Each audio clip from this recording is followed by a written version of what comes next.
was, we believe, is somebody that was on the line with permission, somebody that was with Mike Waltz, worked for Mike Waltz at a lower level, had, I guess, Goldberg's number or called through the app, and somehow this guy ended up on the call. Now, it wasn't classified, as I understand it. There was no classified information. There was no problem, and the attack was a tremendous success. President Trump blaming a national security staffer for adding a journalist to a group chat where military plans were shared. We'll have the latest on that major story as the president and top officials try to minimize the seriousness of this security breach. Also ahead, we're going to go through a hearing on Capitol Hill that went a bit under the radar yesterday. President Trump's nominee to oversee the Social Security Administration, grilled by lawmakers about the future of the program amid massive cuts by Elon Musk and the federal government. Wasn't he the guy, Jonathan, who said he was going to shut down the Social Security Administration because he didn't like a judge's ruling on Doge? That is the one. Yeah, okay, you don't want to do that. Just listen, I'm not good at this politics thing. Politics 101, don't threaten to shut down Social Security. It's a problem. Bad move. Also ahead, we have an update on the ceasefire negotiations between Russia and Ukraine after 3 days of intense talks with U.S. officials in Saudi Arabia. Good morning and welcome to Morning Joe. It's Wednesday, March 26th. Along with Joe, Willie, and me, we have the co-host of our fourth hour, contributing writer at The Atlantic, Jonathan Lemire, President Emeritus of the Council on Foreign Relations, Richard Haass. He's author of the weekly newsletter Home and Away, available on Substack. And Rogers Chair in the American Presidency at Vanderbilt University, historian John Meacham. He's an MSNBC political analyst. I mean, we have a lot of things coming up right now. Of course, Willie, Major League Baseball. Tomorrow. Starts tomorrow. The Home and Away Substack letter, of course, out 3 days from now. John Meacham does his annual military reenactment of the French and Indian War, how it touched on the tip of Tennessee. Yeah. It's just a tip. Closet full Fort of Necessity. Costumes. The view from Fort Necessity. Yes. Wow. It's good. He can even make better a get joke that. for him. I love him. I love him. You know what? Richard looks so excited about the Russell Wilson era in New York. The Giants got Jameis Winston and Russell Wilson. Very exciting. We'll say that, but question is what happens in the draft. See Mike lurking. Yeah. Look, Mike, just walk across. Mike, you can walk across. They know who you are. Just go. Okay, he's Senator, working. across camera. Thank you, Senator. All right, power to the people, right on. He's already complaining about how we're going to get into Willie. We're going to get into this. We're going to get into this ongoing mess. With Signal. Yeah, I've seen this time and time again in the White House over 30 years. Administrations come and go. And, you know, I usually have the same advice for them. Republicans, Democrats alike. You know, they come in cocky. They think they're the first people that have, like, figured this out. And I mean every single one. And now Richard will tell you that.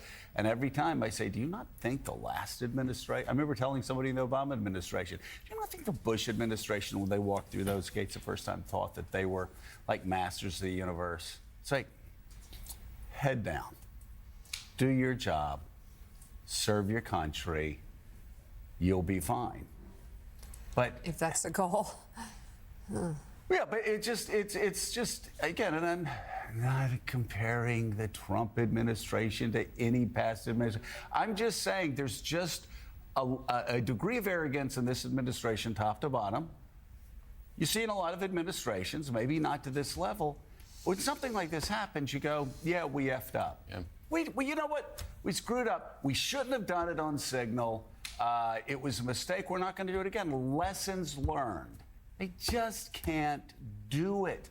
And the thing is, it doesn't serve them well. They may think this serves them well. Even their own base knows. I mean, we can read from the Wall Street Journal. We can read from the National Review. You can look at even some people on Fox News. You can look at Brit Hume going, for God's sake, just admit you screwed up. But this whole thing about, like, it's the journalists' fault that we added on our top secret, national. I mean, that would be the wrong journalist. That blame or saying it's not classified when you're talking about targets. Apparently there are CIA personnel listed in there. You're talking about the timing of an attack. This is classified material in every sense of the word. Just say, these guys messed up. We have confidence in them. These are the reforms we're going to do to make sure it's not going to happen again in the future. And right now, we're undergoing investigation to make sure there were no more incidences like this, just to make sure American intel is safe. Just do it. It helps the administration that does that, but they just can't do it. They can't do it, and of course it comes from the top. Donald Trump's guiding philosophy is no retreat, no apology, of course no humility about anything whatsoever. So you get Mike Waltz, the National Security Advisor, going on Fox News and talking about the journalists, talking about Jeffrey Goldberg, saying he's scum and he's a loser and how dare he do this. He didn't do anything except be added by you guys to a Signal chat in which, according to Jeffrey Goldberg, they discussed, as you said, operational details of an attack. Timing and targets. He's sitting in his Atlantic office doing what Jeffrey does all day in his Atlantic office, drinking vodka and playing Parcheesi. And all of a sudden, this comes across. Yeah.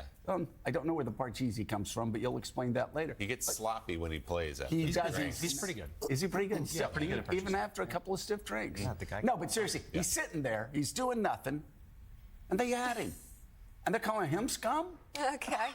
Come on. I mean, Jeffrey, I'm sure, would get into a skiff with some members of the Intel Committee and, let them perhaps see what exactly it is that he's being pushed now, defamed. He's going to be given no choice. Obviously, he wants to be responsible. Can I say he actually did more to protect classified information than any of the people? Exactly. Than they did. It's that simple. So first of all, there is the public. There's what we're hearing the public from the administration, which is, again, no retreat, no surrender, straight out of a Bruce Springsteen song. But talk to us. Go behind the doors in the White House. I mean, you're reporting some people not happy inside the White House at all. Yeah, no, first of all, it's just a real throwback also to the first Trump term, which was so chaotic and sloppy and messy. And they really tried this time around to pride themselves on being more professional. They're getting more things done. So for some in the West Wing, it was an unfortunate reminder of how things were. But there is some unhappiness here. The president himself, as I report today, doesn't like a lot of the media coverage that's surrounded about this. Yes, it's a familiar playbook, though. Attack the messenger.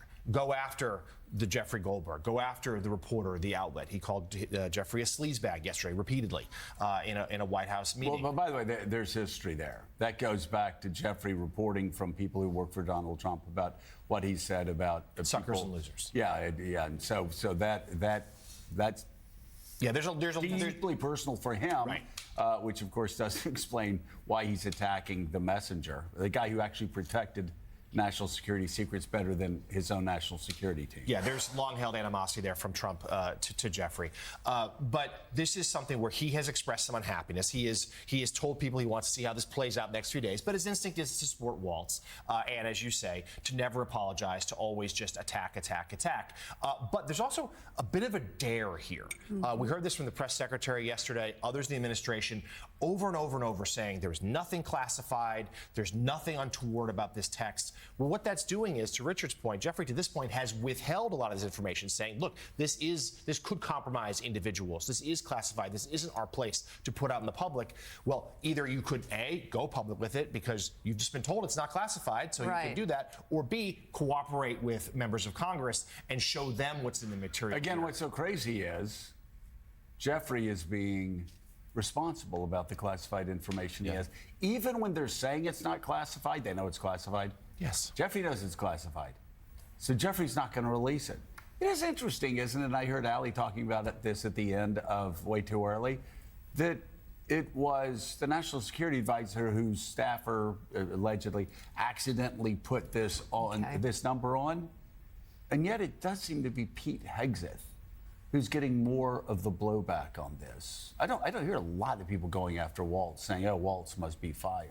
Actually, in that meeting yesterday at the table, Donald Trump, the president, turned repeatedly to National Security Advisor Waltz and said, "Why don't you take this one, Mike?" So he was sort of putting him out there to defend himself and answer those questions. And he did go out and talk on Fox News last night to Laura Ingraham, as I said, blaming the messenger. Here's Mike Waltz last night.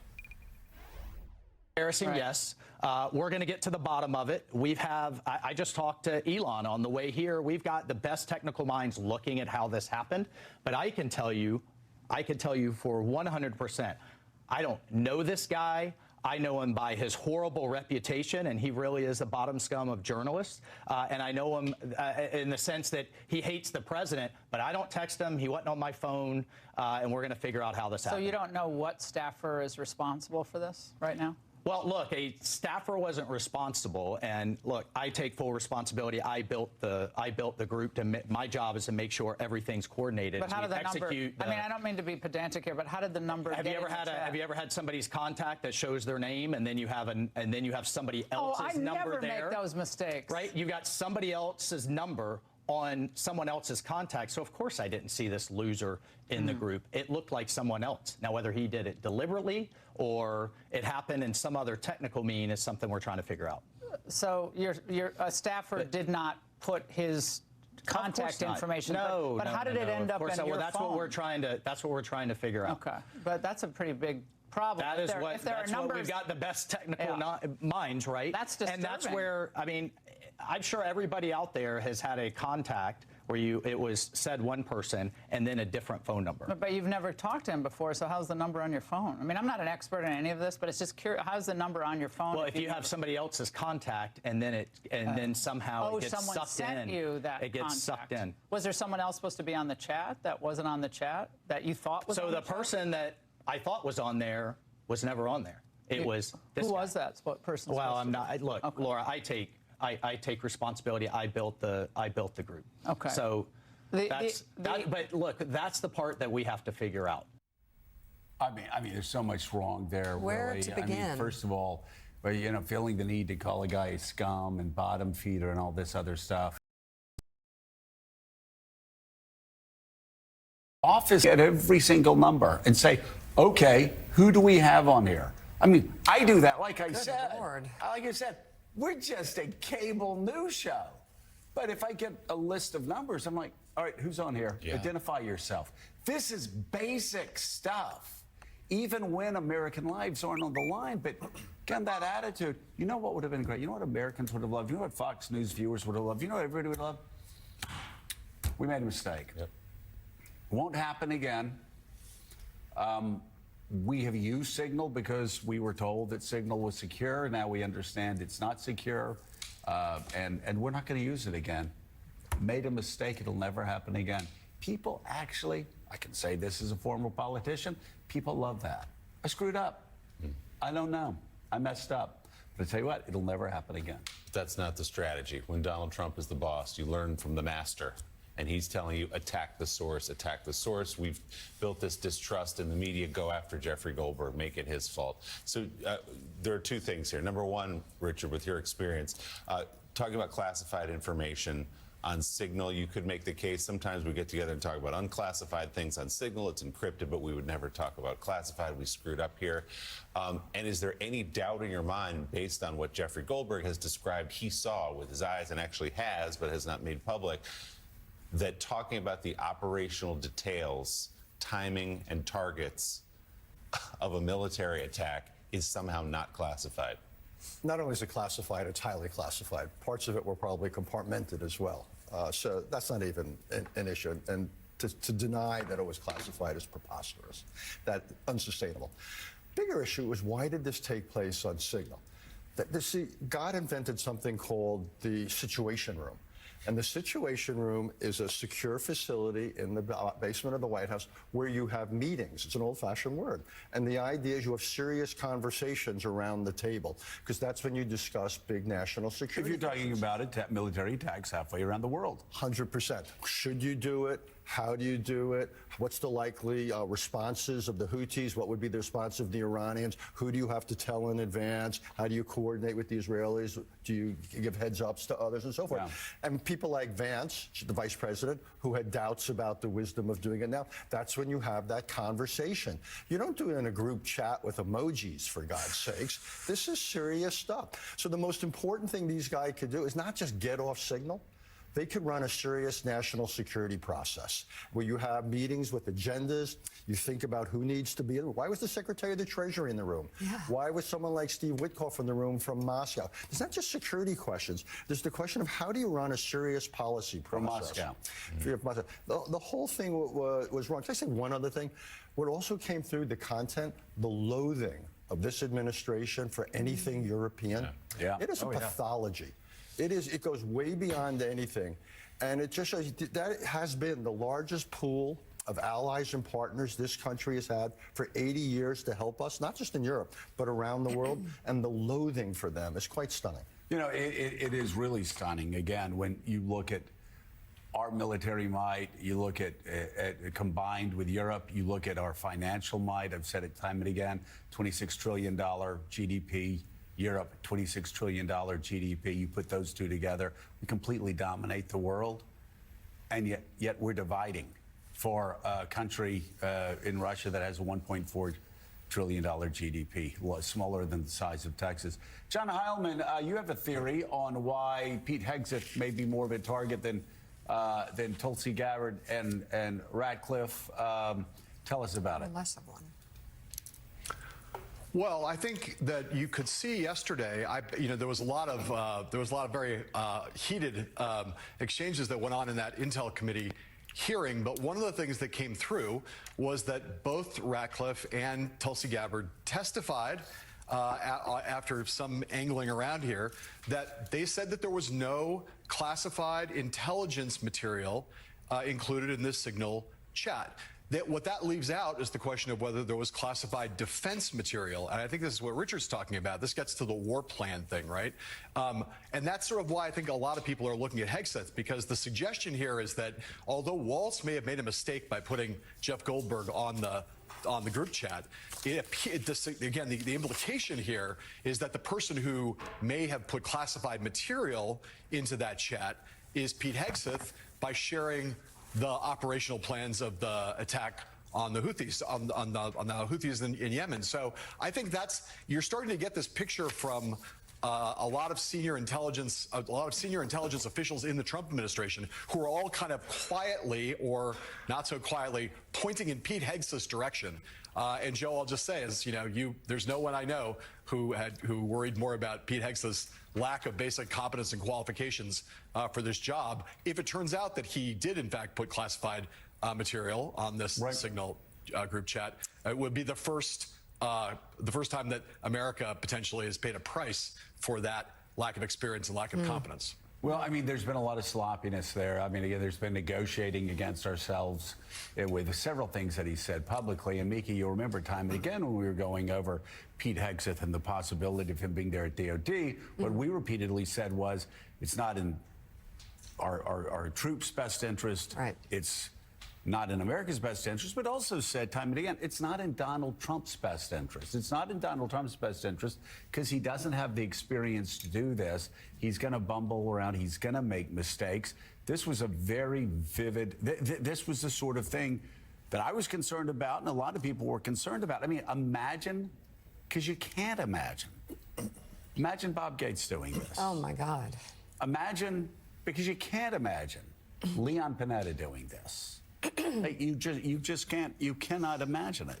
Well, there's a lot of things happening here in the response, John Meacham. First of all, the muddling, the attacking, actually the reporter himself, all these crisscrossing excuses, I think takes away from the first problem, which Richard pointed out, which was this was handled on a completely inappropriate app, let alone including the editor of The Atlantic, Jeffrey Goldberg. And I'm trying to think if there's any precedent for managing a scandal or an embarrassment or whatever you would call this, a major breach, in a way, I guess it's effective because they do this, look here, look there, and people forget what the real problem is? Is that what's happening here? Well, as I was listening to the conversation, I was thinking, okay, what clever thing can I say? This is as if Abraham Lincoln had told Matthew Brady what we were going to do at Antietam, right? Or whatever. That's what I was thinking. Very good. I was about to say it. However, what this really is, and the reaction to it, and the clip you showed, is a clear case study. It's a symptom of the deeper condition, which is that basically the 49.9% of people who thought this was a good idea to do again really have enabled an organization, a culture, as Willie pointed out, that has no capacity, apparently, for shame.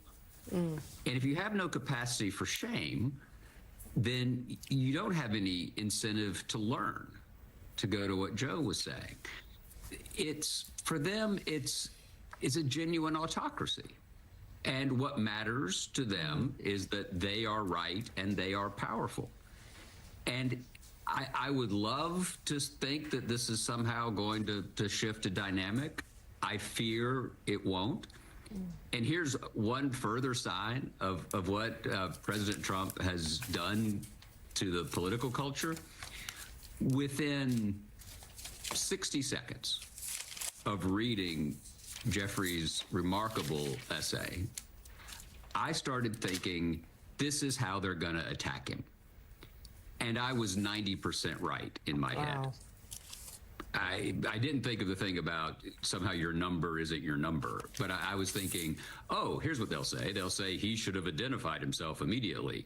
And, he is a globalist who was endangering national security.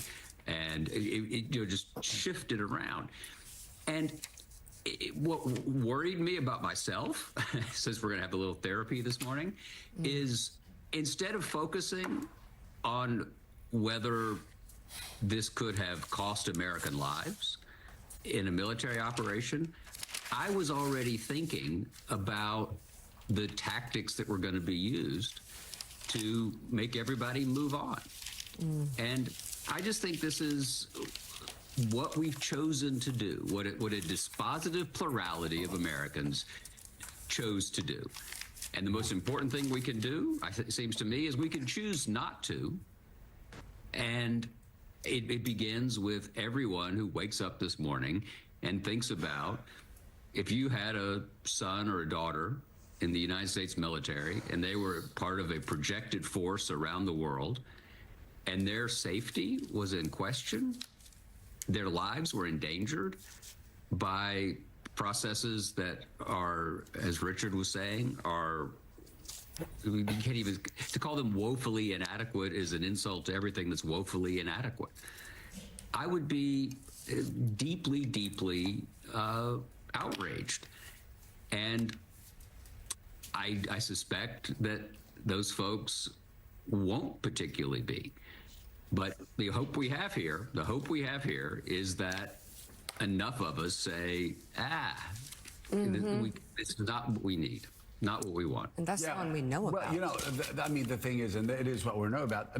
Again, Wall Street Journal editorial page talking about how, again, the fact that this signal messaging was with Witkoff in Moscow. Oh, my God. Said it was security malpractice, suggesting once again that this is their words, that he's out of his depth in dealing with world crisis. Had another op-ed columnist very loyal to the Trump administration saying, for the Wall Street Journal, saying, maybe this will, he didn't quite use the words humble them, but maybe this will make them slow down and stop being so focused on breaking stuff.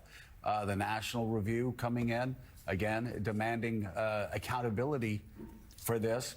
And I take, and I agree with the Wall Street Journal editorial page, and Richard touched on it, one of the greatest problems with this terrible security breach is the security breach itself. But beyond that, the message and the lasting damage that it does for our European allies to see, as Richard said, behind the scenes, the contempt that they have for allies that stood shoulder to shoulder with us to defeat Nazi Germany and the Soviet Union. It's pretty stunning. There will be lasting damage from this. And again, I understand what everybody's saying about what the Trump administration is doing. This is not good for them, right, politically. This could go in a case like this. There are people who voted for Donald Trump, who have children in the military, who have loved ones in the military, who understand what a mistake this was, and trying to blame a reporter that you put in on the group chat is not going to get it done. And you sort of saw that from Laura Ingraham last night in the interview there. It's not going to get it done. And by the way, when you have things like this piling up, you start getting election results like we saw last night in a Senate race in Pennsylvania that's a plus 15 Trump district, that McCormick won the Senate race by 22 percentage points, that the incumbent Republican didn't even have a challenger 2 years ago, or in 22, and he loses the election. We'll get to that. He loses the election. Democrats win in a deep red part of Pennsylvania in Lancaster County. Why? Because of these unforced errors. John Meacham, thank you very much for coming on this morning. And coming up, President Trump's nominee to oversee the Social Security. Take a look at some of the other stories making headlines this morning. Hundreds of Gazans took to the streets yesterday to demonstrate against the terror group Hamas, which has ruled over the territory and its people since 2007. The rare public demonstration comes hours after Islamic Jihad claimed responsibility for firing rockets into Israel from northern Gaza. Last week, Israel resumed its offensive against Hamas after a weeks-long ceasefire brought home multiple hostages taken captive by Hamas. And Richard, in 2023. Very telling. I mean, this is Hamas is a terrorist group, and also an autocracy that would kill any opponents of their regime. Very interesting that now, very unpopular among Palestinians in Gaza. Very interesting now they're finally feeling like they can go out, protest against Hamas without being shot in the back of the head or pushed off a building. Great to see. It'll be interesting to see whether this catches, whether this builds a kind of momentum. Also, you just wish some of the people out there protesting this country would remember the fact that Hamas ran Gaza for close to 2 decades. And what do they have to show for it? A dictatorship. Exactly. They ran the place into the ground. And that is what we're beginning to see. It's some of the pent-up frustration. All right, the Washington, D.C. Health Department is warning about the potential exposure of measles after a person infected with the virus traveled within the district while they were contagious. The individual rode an Amtrak train on March 19th and walked through the concourse at Union Station. Health officials say the capital has high vaccination rates for measles, so the chance of an outbreak is very low. Jonathan O'Meara, we talked about this the other day. We had Vin Gupta on. The question is, what's Bobby Kennedy Jr. saying about this? Is he like saying get pixie dust and like run through daffodils and roll down a hill 3 times? Or is he actually saying get the vaccine? He has largely... By the way, for the record, for people that don't know, we eliminated measles by the turn of the century. This nonsense has brought it back. The anti-vax nonsense has brought measles back. Or is Bobby Kennedy Jr. saying get the vaccine? Bobby Kennedy Jr. has been largely MIA. He's been a pretty invisible member of this cabinet at this point. But when he has spoken, no, he has not said that. Measles had eradicated, now has come back. We're seeing this outbreak in Texas, a few other states now.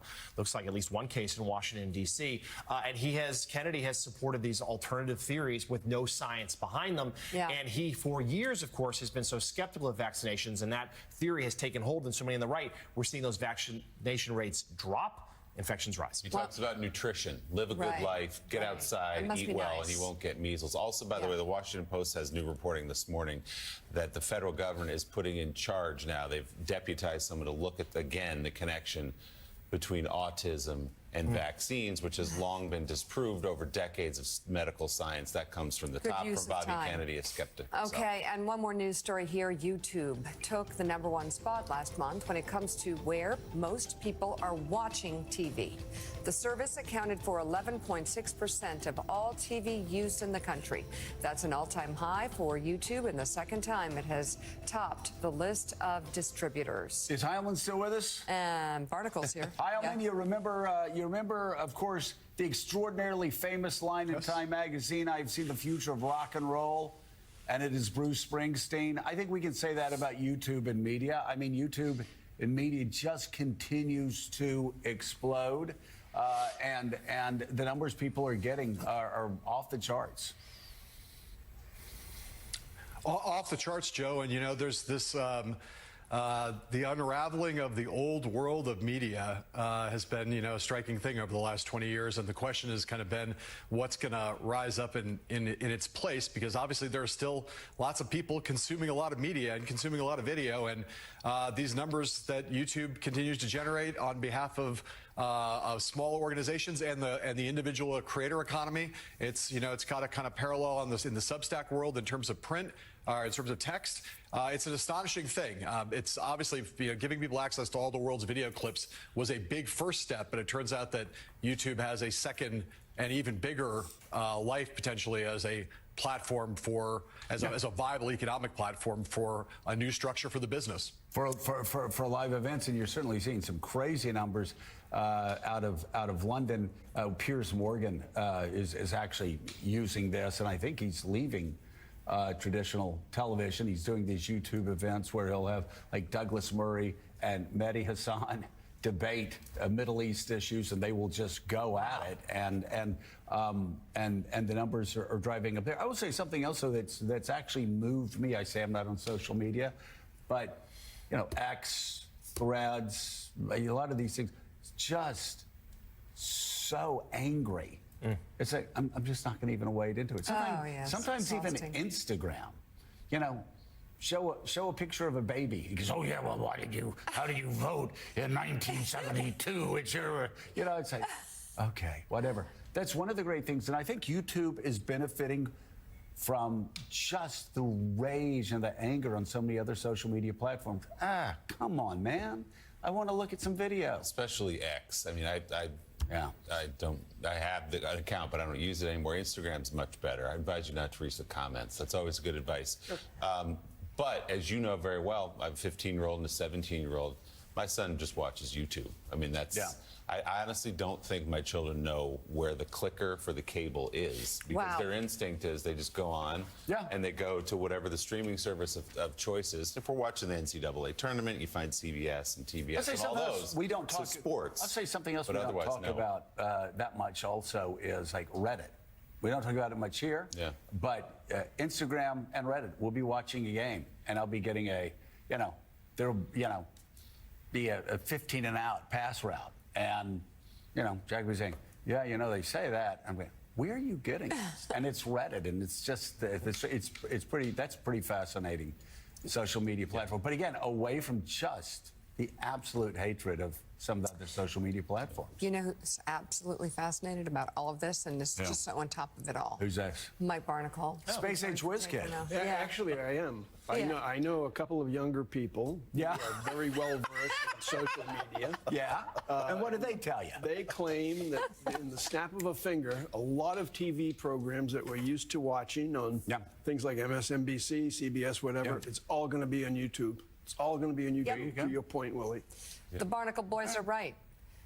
Yeah. No. All right. Well, I don't know. Oh, I totally think so. Television is the new television, and it'll as they be say. on YouTube. We'll see. Yeah, could be. Television is television on YouTube. That's where it's going. Why would you want to deal with the cord and the boxes and the bills and no? Where are we? Jeez, wait. Hey, Alex, do we have the 7-second delay? Push the button. What did I do? Well, I mean, we may not be went getting out your years check, ago. She's on her own. I realize now the problem. I completely disagree with her. I completely disagree with her. Well said. Well, I will say, the reason why you need the box, The reason why. Why? Two things. And we all know this, and I'm not the only one who said this. Sports news. Yes. It's like that is what still you talk to anybody in media, and they say people keep it because they need news and they need sports. Yeah, that's when I watch. Sports are moving in the streaming direction too, though. Yeah, I'm just saying, it's all Some gonna of be them there. are, but I don't want to go to Ruby or Tubi or whatever to watch Pardon the Interruption. I'm going to go to ESPN. Okay, he's trying to save me here. Anyhow, coming up, It's people agree really, with me. really We'll turn hard. back the fallout over the Trump administration's Signal group chat and the national security threat this poses. A retired U.S. Army look at the White House as the sun has yet to come up over Washington. New reporting from the Washington Post reveals the strain the Social Security Administration is feeling under cuts led by Elon Musk. The agency delivers $1.5 trillion a year in earned benefits to 73 million Americans. According to the Post, poor customer service, website crashes, and long phone wait times have now become commonplace after the agency pushed out more than 12% of its staff. DOJ's mission is to find benefits fraud has also reportedly become a top priority. Despite evidence, the problem is overstated. Meanwhile, President Trump's nominee to lead the Social Security Administration faced questions about DOJ's work during his confirmation hearing yesterday. Take a look. I think common sense would suggest that when it's bad now, you don't lay off half your staff. Would you agree with me? I believe that we can drive efficiency for the rest of our life. I also understand that it takes 20 plus minutes to answer the phone. On a good day.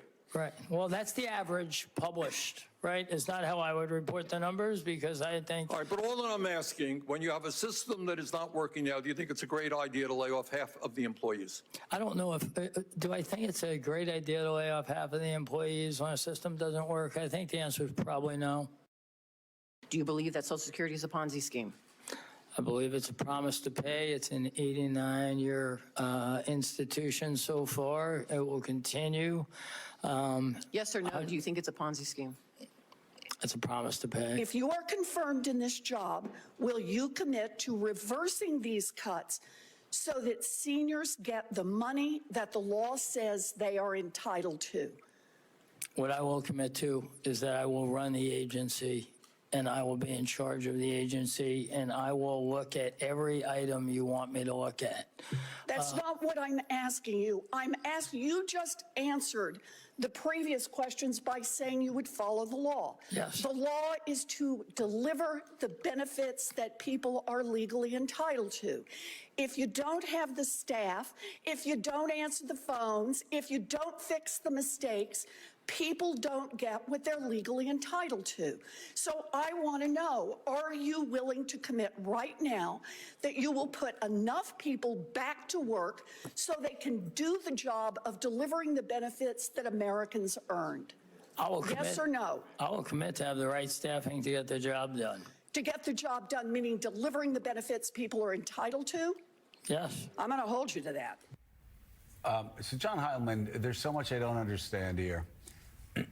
Simple country lawyer and all that stuff, but even I understand that Social Security is the third rail of American politics, touch it and die, and yet you keep hearing about cuts, the taking away of phone service.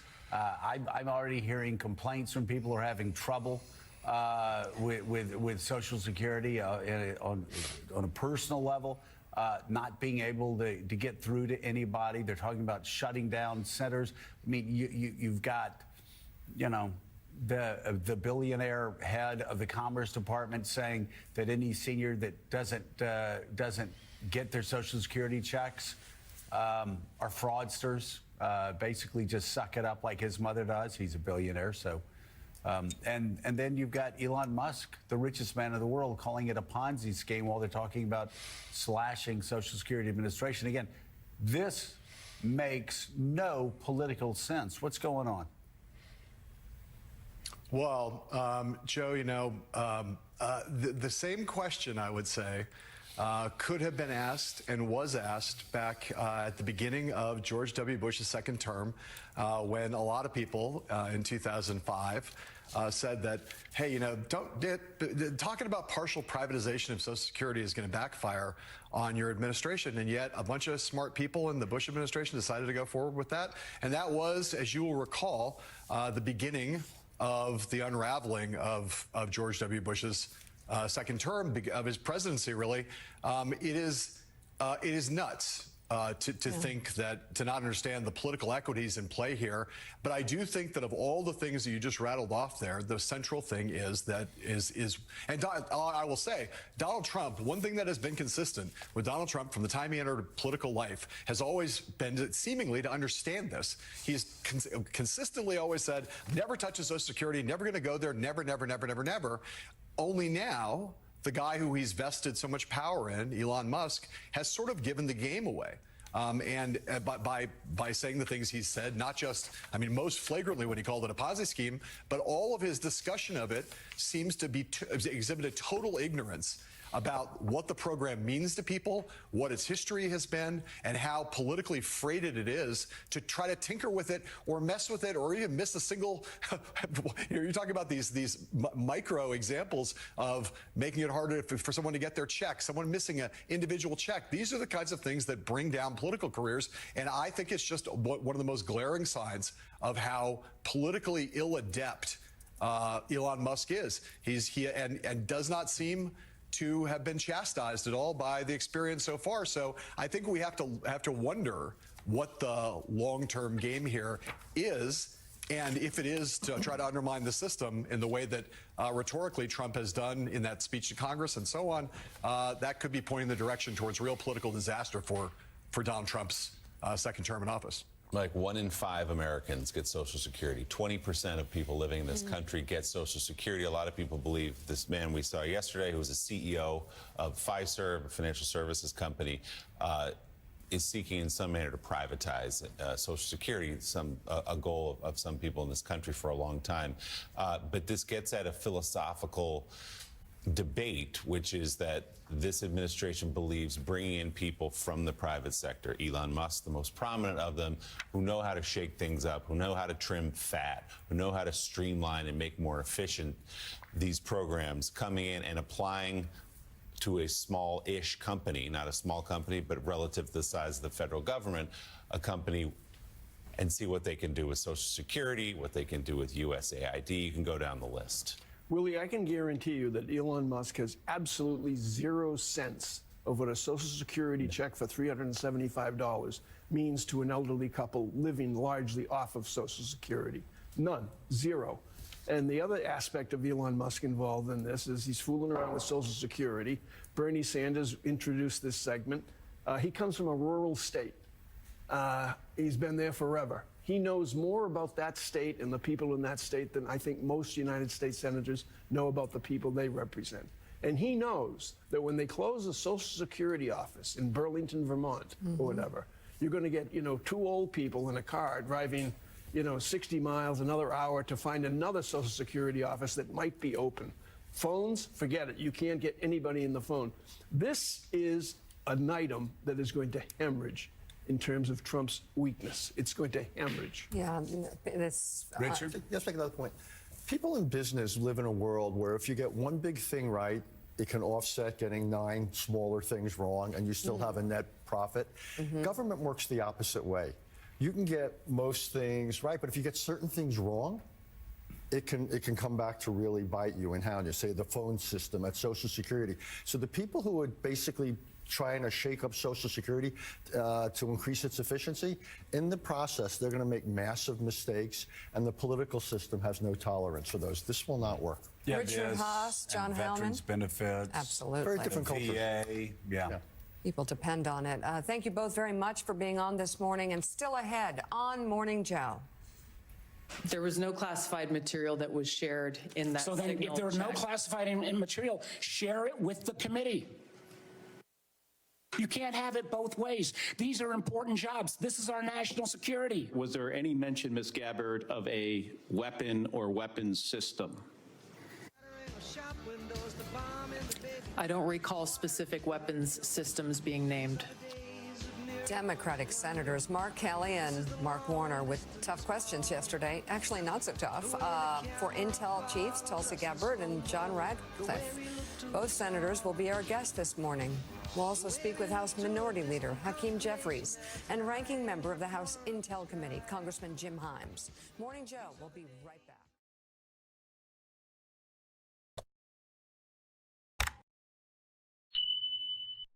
The culture of the people.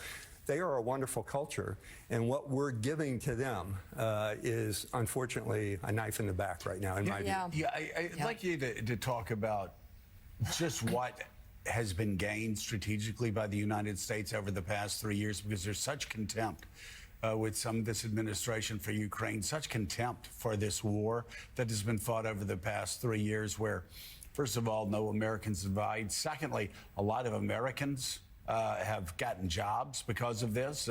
So much of the aid, up to 50-60% of the aid that goes to Ukraine, starts here in factories in the United States and weapon systems that are shipped over there. But more importantly, the degradation of the Russian military, which before this war began was, I think most would rate it the second most powerful military in the world. Yeah, I certainly didn't, as you know, as you just commented. Right. Having spent a little bit of time in Russia as well and seeing their demonstrations, not their training, seeing their poor leadership from the bottom to the top, seeing their lack of a military culture that's supported by the government and the government supporting the military. That was what brought me to the conclusion that they were not going to do well. They were not, and they still are not the 10-foot-tall organization from a military standpoint, or we know now from a governmental standpoint, that will support the kinds of ideas and values that we stand for as Americans. That's what's troubling to me. The Ukrainians do. They have been trying for the last 20 years to eliminate corruption inside of their government. Again, my counterpart, General Vorobyov, was focused on eliminating it inside the military and building a Western military so they could join NATO. So we've set that back now in the last couple of weeks. And it's unfortunate because I personally thought, given the economic situation in Russia and in their state of their military force, that they were on the downward slide and that we were at an inflection point when we had the change of administration. I want to talk one more question just about culture, because a lot of people didn't understand why Russia was faring so poorly in this war and why you had generals wandering up to the front line and getting their heads blown off. Talk about the difference in culture between Russia's military culture, which is from the top down, and America's military culture from the bottom up, where you would say to NCOs, go into the village, set it up, help these people out, get us a plan. Basically, it's not from the top. It's sort of like the invisible hand. It is what you would expect from a Western military operation. It's bottom up. NCOs can do so much. Russia just doesn't have that type of military. They do not have an NCO corps, at least a professional one. It all boils down to, I mentioned before, leadership. And the basis of leadership is trust. On one of my visits to Russia, it was fascinating to me to go into one of their barracks and to see officers, junior officers, beat soldiers. I mean, literally physically beat them with batons, with fists, and they were pliant. And when you have that lack of communication, a lack of trust between the leader and the led, you're going to fail. That's rampant throughout the Russian military. They've got a lot of stuff, that's for sure, and quantity has a quality all its own, but they don't know how to use it. They're not well trained, they're not well disciplined, and their leadership is just in the toilet. I'll put it that way. General, one of the ways this administration has talked about Ukraine and Europe is that they are just sucking money from the United States and that we shouldn't be paying. American taxpayers should not be paying for the defense of Ukraine. What's in it for us? Why are we doing all this? How do you articulate that to an audience? Because it has been muddled. Some people go, yeah, maybe we shouldn't be spending all this money and treasure and support. But can you talk about the post-war alliances and what Ukraine means to the world, really. Yeah, sure. And I go back, Willie, to us being the proverbial city on the hill with values, what we stand for. And that's what I fought for in my almost 4 decades in the military, about who are we? And how do we present ourselves to our allies and partners? And how do we come together? And alliances, when they're strong, really contribute to us as much as they contribute to the people who join the alliances. And that's what Ukraine is trying to do. When you're talking about the 32 nations in NATO, now 32 nations, you're talking about a group of countries who believe almost the same thing in every regard. Yeah, there's debates at Brussels and all that. You've talked about that on this show. But truthfully, when you have that trust between alliances, you tend to try and want to build more of it. And it's what we stand for as an alliance. That territorial freedom, the sovereignty of a country, the values and ideology. Yeah, it's interesting, Willie. I used to go around and talk to my fellow NATO soldiers and say, what do you take an oath to defend? And there would be some that say the motherland or the fatherland or the president. They all take those different oaths. We're the only country in the world where our military and our government takes an oath to defend a piece of paper, the Constitution, ideas, values, ideology. And I think that's why a lot of our allies look to us to lead these kinds of alliances and to do the kind of things we do in Europe and in other places. You mentioned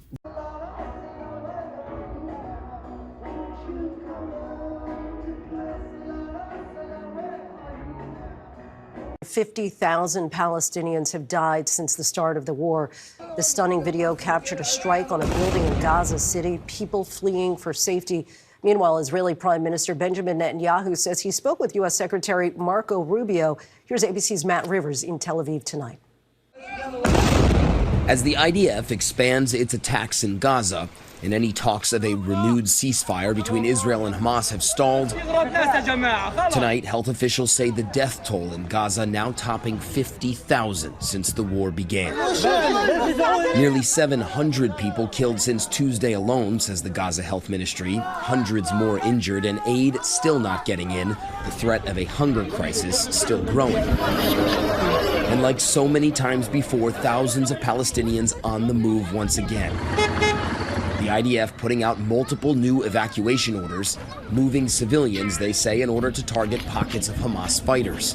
Neighborhoods once again turned into battlefields.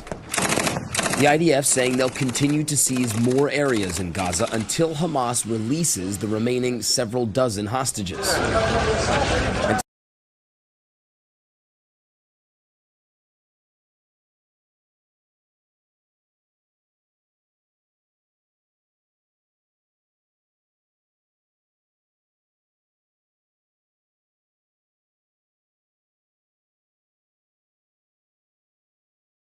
To some developing news now out of the Middle East, where the Israeli co-director of the Academy Award-winning documentary No Other Land says one of his Palestinian co-directors has been, in his words, lynched.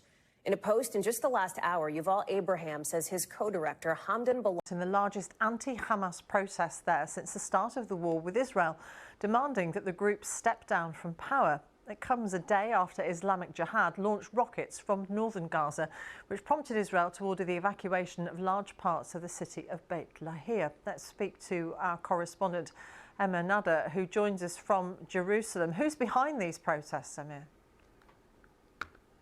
It seems to be just a popular outburst of real desperation from the residents of that part of northern Gaza. It seems to have erupted, as you say, after rockets were fired from that area, and Israel then subsequently issued an evacuation order for that part of the Gaza Strip. This is an area which has seen some of the worst violence and deprivation throughout the war. We've seen the videos of the protesters walking through just a landscape of real rubble. So it looks as if this is a cry of desperation from those residents. They've called for the end to Hamas's rule, an end to rule by violence, an end to the war, and in their words, an end to the ethnic cleansing of Palestinians, and a refusal by them to be forcibly displaced out of the Gaza Strip, just showing how much desperation there is amongst those residents. And indeed, we heard reports subsequently that some masked individuals went and tried to break up the protests, alleged to be members of Hamas. Who then do they want to run Gaza? In some of the chants, we see people saying that they don't want any outside force. They want to don't want any outside force to rule Gaza. They want Gazans themselves to be in control. They say we are a people of peace. There's been so much talk internationally about, the forced transfer of Palestinians outside of the Gaza Strip. So many discussions and debates internationally around what the future of the Gaza Strip should be, with obviously very little say in those discussions from the average Gazan on the ground. And it looks like this protest was an example of Gazans saying, no, we should be heard, and we want peace, and we don't want war. Indeed, so it is indeed a real moment. These protests, we saw the protests going into the evening, hundreds of people out in the street into the nighttime, and we've heard reports of further protests planned for today. How has Israel reacted to these anti-Hamas protests? So far, there hasn't been any major reaction. There has been a lot of... Extraordinary footage has emerged from Gaza today showing thousands of Palestinians marching through the streets and chanting, calling for an end to the terrorist group's rule of the region.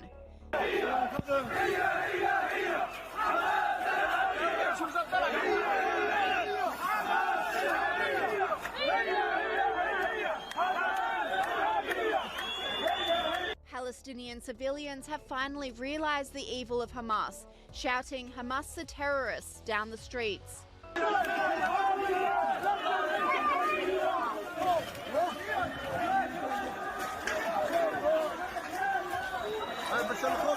But we haven't seen any of this footage on mainstream media outlets, with this commentator saying, before posting this video, I waited 14 hours for BBC and Al Jazeera to air it.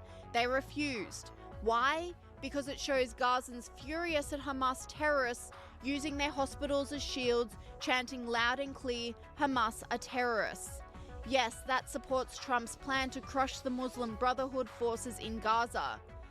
And to the clueless protesters in New York and London, do you still think you understand the Middle East? Think again. Israel and the Arab people now stand side by side against the rapists, the radicals, and the lies. And this commentator agreed, saying, massive crowds of Palestinians have taken over the streets of northern Gaza, chanting, down with Hamas, we've had enough Hamas. I dare the New York Times or Mehdi Hassan to report on this. The leftists who have dedicated their lives since the harrowing events of October 7, 2023 to supporting Palestine are turning a blind eye to the uprising because it does not suit their agenda anymore. Commentator Avi Yemeni said mass protests against Hamas sweep Gaza and the West Bank as Palestinian support for the terrorist collapse. Spare a thought for Western jihadists, leftists and woke right fringes reeling from this betrayal. Free Palestine from Hamas. The display of abandon against Hamas is refreshing, but many are not buying it. This commentator said, hundreds of Gazans are protesting against Hamas, waving white flags calling for the end of the war. Does anyone believe them to support Hamas by flying their flag outside the White House and denouncing Israel? Our position in the Imperial Court grants us immense privilege to escalate against the Zionist entity and its lapdogs. Any repercussions we may face pale in comparison to resisting a genocide.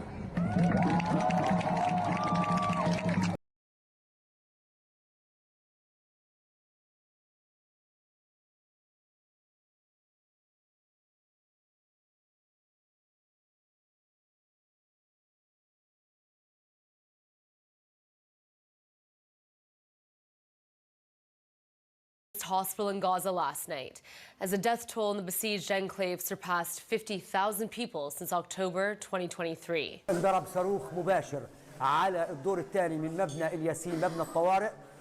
هذا الصاروخ كان مباشر على قسم جراحة رجال، وكما ترون أن المبنى القسم قد دمر تدميرا كاملا، وتم نقل 90% من المرضى بحالة سليمة ووجود شهداء وإصابات في هذا المكان. بالقصف اليوم على مجمع ناصر الطبي وإخراج قسم الجراحة عن الخدمة هي رسالة من الاحتلال لإخراج مجمع ناصر الطبي عن الخدمة.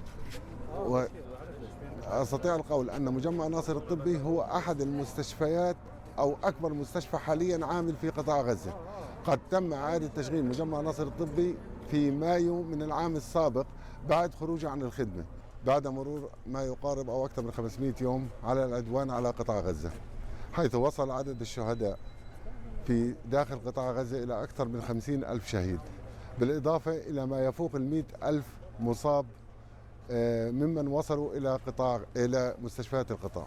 بعد 5 ساعات 6 ساعات عملية وما صدق انه يطلع على الغرفة، يعني انه عشان يرتاح وياخذ نقدر ان يسيطروا الدكاترة ويرجع على حالته الصحية كما كانت.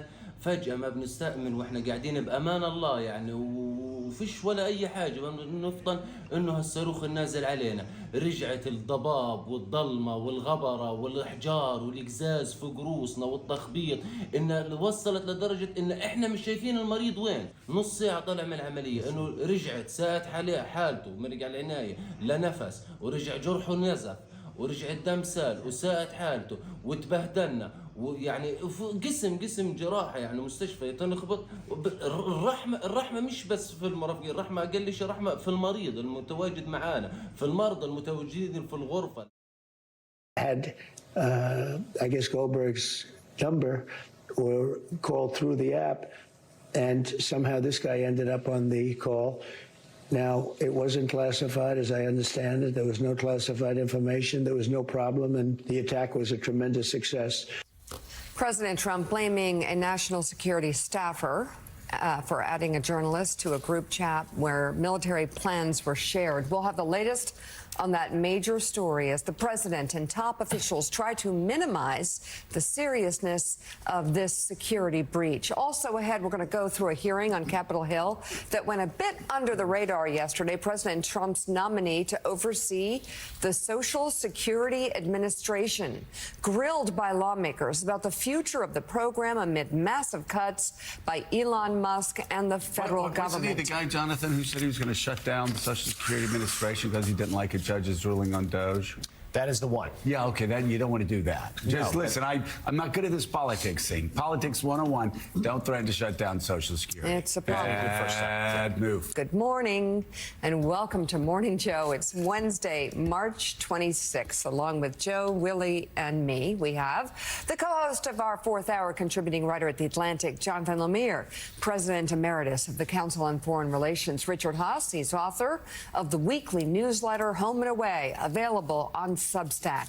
And Roger. Houthi-affiliated media are reporting more U.S. attacks in the northwest. They say 17 airstrikes targeted the Sada province near the border with Saudi Arabia. Houthi fighters have been targeting ships linked to Israel and its allies in the Red Sea. They say it's in solidarity with Palestinians in Gaza. Al Jazeera's Mohammed Al-Assad is joining us now from Sana'a. Just bring us up to date with what we know about the latest, Mohammed.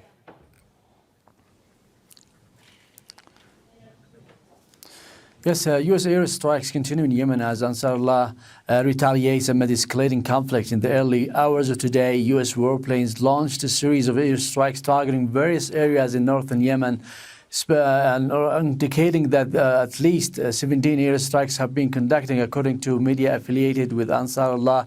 The airstrikes, including 7 air raids on the outskirts of Saada, conducted also in 2 attack waves, along with the 3 airstrikes on Salim in Al-Kitaf, and also other 2 air raids on Harf Sufyan in Amran province, bordering Saada. Additionally, U.S. fighter jets carried out also 5 airstrikes late last night in 2 waves, targeting Sahar district west of Saada. In response, Ansarullah's military spokesperson Yahya Sari announced that their forces had conducted joint military operations against U.S. warships in the Red Sea, including an attack on in the aircraft carrier USS Harry Truman. He stated that these engagements lasted for hours and were still ongoing at the time of his statement.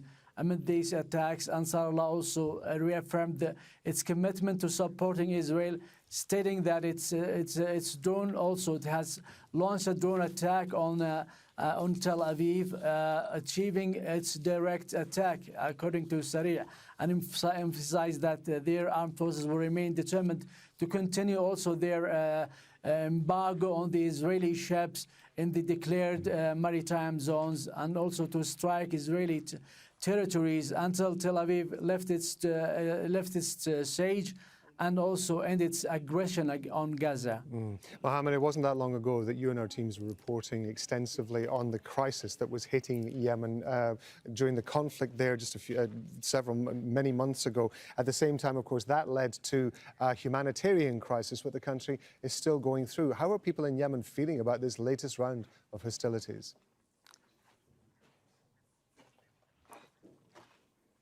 Yes, as Yemen nears Eid al-Fitr, at a time traditionally marked by joy and celebrations, the reality for millions of Yemenis remains bleak. The war ongoing since 2015 has plunged nearly 17 million people into poverty, with nearly 7 million facing famine and daily dependence on humanitarian aid. However, international aid to Yemen has been severely reduced due to declining global donations, worsening the humanitarian crisis. Despite the devastation, many Yemenis remain resolute in their support for Gaza, believing that their sacrifices are necessary to pressure Israel into halting its military campaign and lifting its blockade. For them, standing in solidarity with the Palestinian people is a cause worth enduring hardship, even as their country grapples with the relentless airstrikes and even a worsening humanitarian situation. Mohammed Al-Atab talking to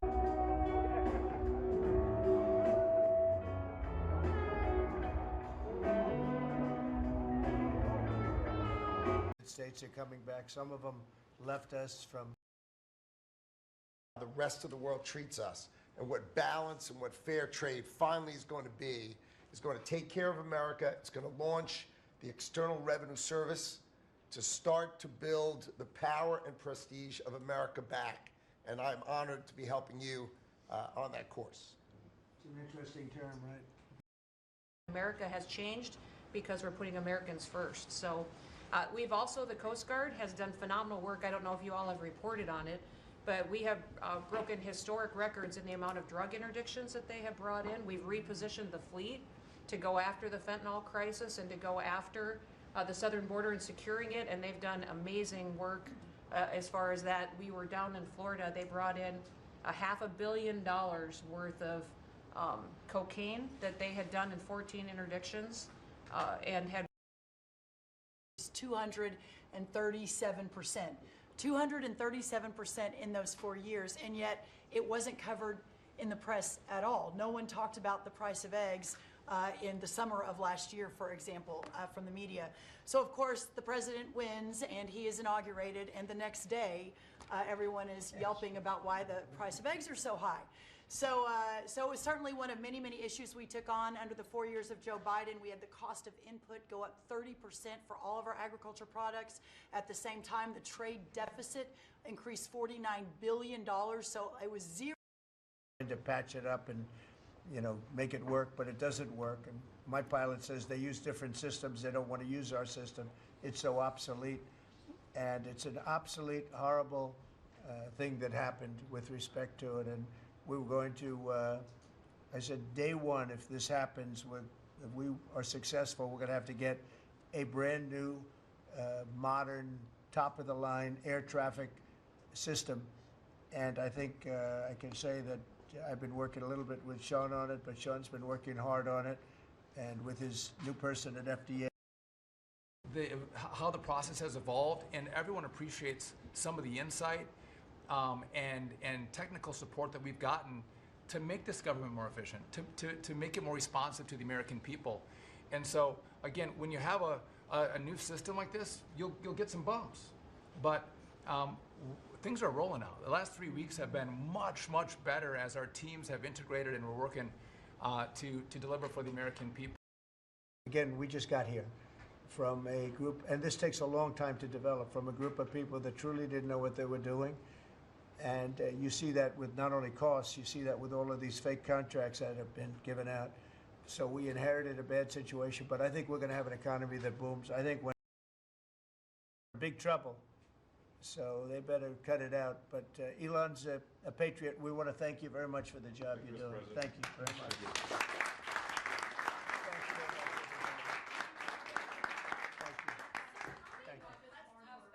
Thank you, everybody. Thank you very much. Thanks to all the Doge team who are getting death threats on a daily basis. Just trying to do the right thing for the American taxpayer and for the American people. Just a thank you to the Doge team who are literally getting death threats and being accosted. And you know, these are, a lot of them are just kids. You know, they're just trying to help out, and they're very talented. They could get jobs for millions of dollars a year. Instead, they come here, earn peanuts, and get death threats. So thanks to the Doge team. Thanks.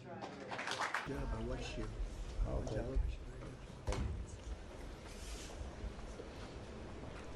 How are you? And methods, and it's something that really I think he's going to be a great Secretary of the Treasury wanted, Scott, and so we're doing this, and we have other modernization programs going on. We could let somebody else, whoever's next, whoever that may be, do it, but it's something that should have been done 25, 30 years ago.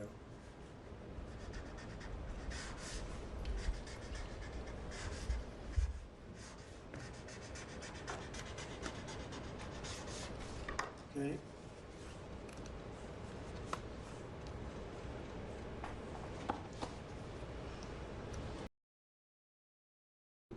To ensure that where possible they're using electronic methods of payment as opposed to paper checks in order to reduce waste, fraud, and abuse in the government, which is obviously an endeavor that we've been pursuing in numerous aspects of government under your leadership. It's basically modernization of equipment and methods, and it's something that really I think he's going to be a great Secretary of the Treasury wanted, Scott. And so we're doing this, and we have other modernization programs. Of government, the weaponization of the legal system for political ends, or of otherwise engaged in illegal or inappropriate activities. The law firm of Jenner and Block is one of these law firms. This is a law firm that, as you know, employed Andrew Weissman after he came off of the Mueller investigation. It's a law firm that's engaged in invidious racially and sexually discriminatory practices. It's also a law firm that has participated in the weaponization of the legal system against American principles and values, and what we believe.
indication of the Black Sea Initiative, which is intended to set the scene for a ceasefire across the Black Sea.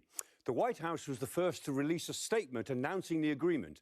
And these are some of the main points. So first, they have agreed to ensure safe navigation. Secondly, the United States will help restore Russia's access to the world market for agricultural and fertilizer exports.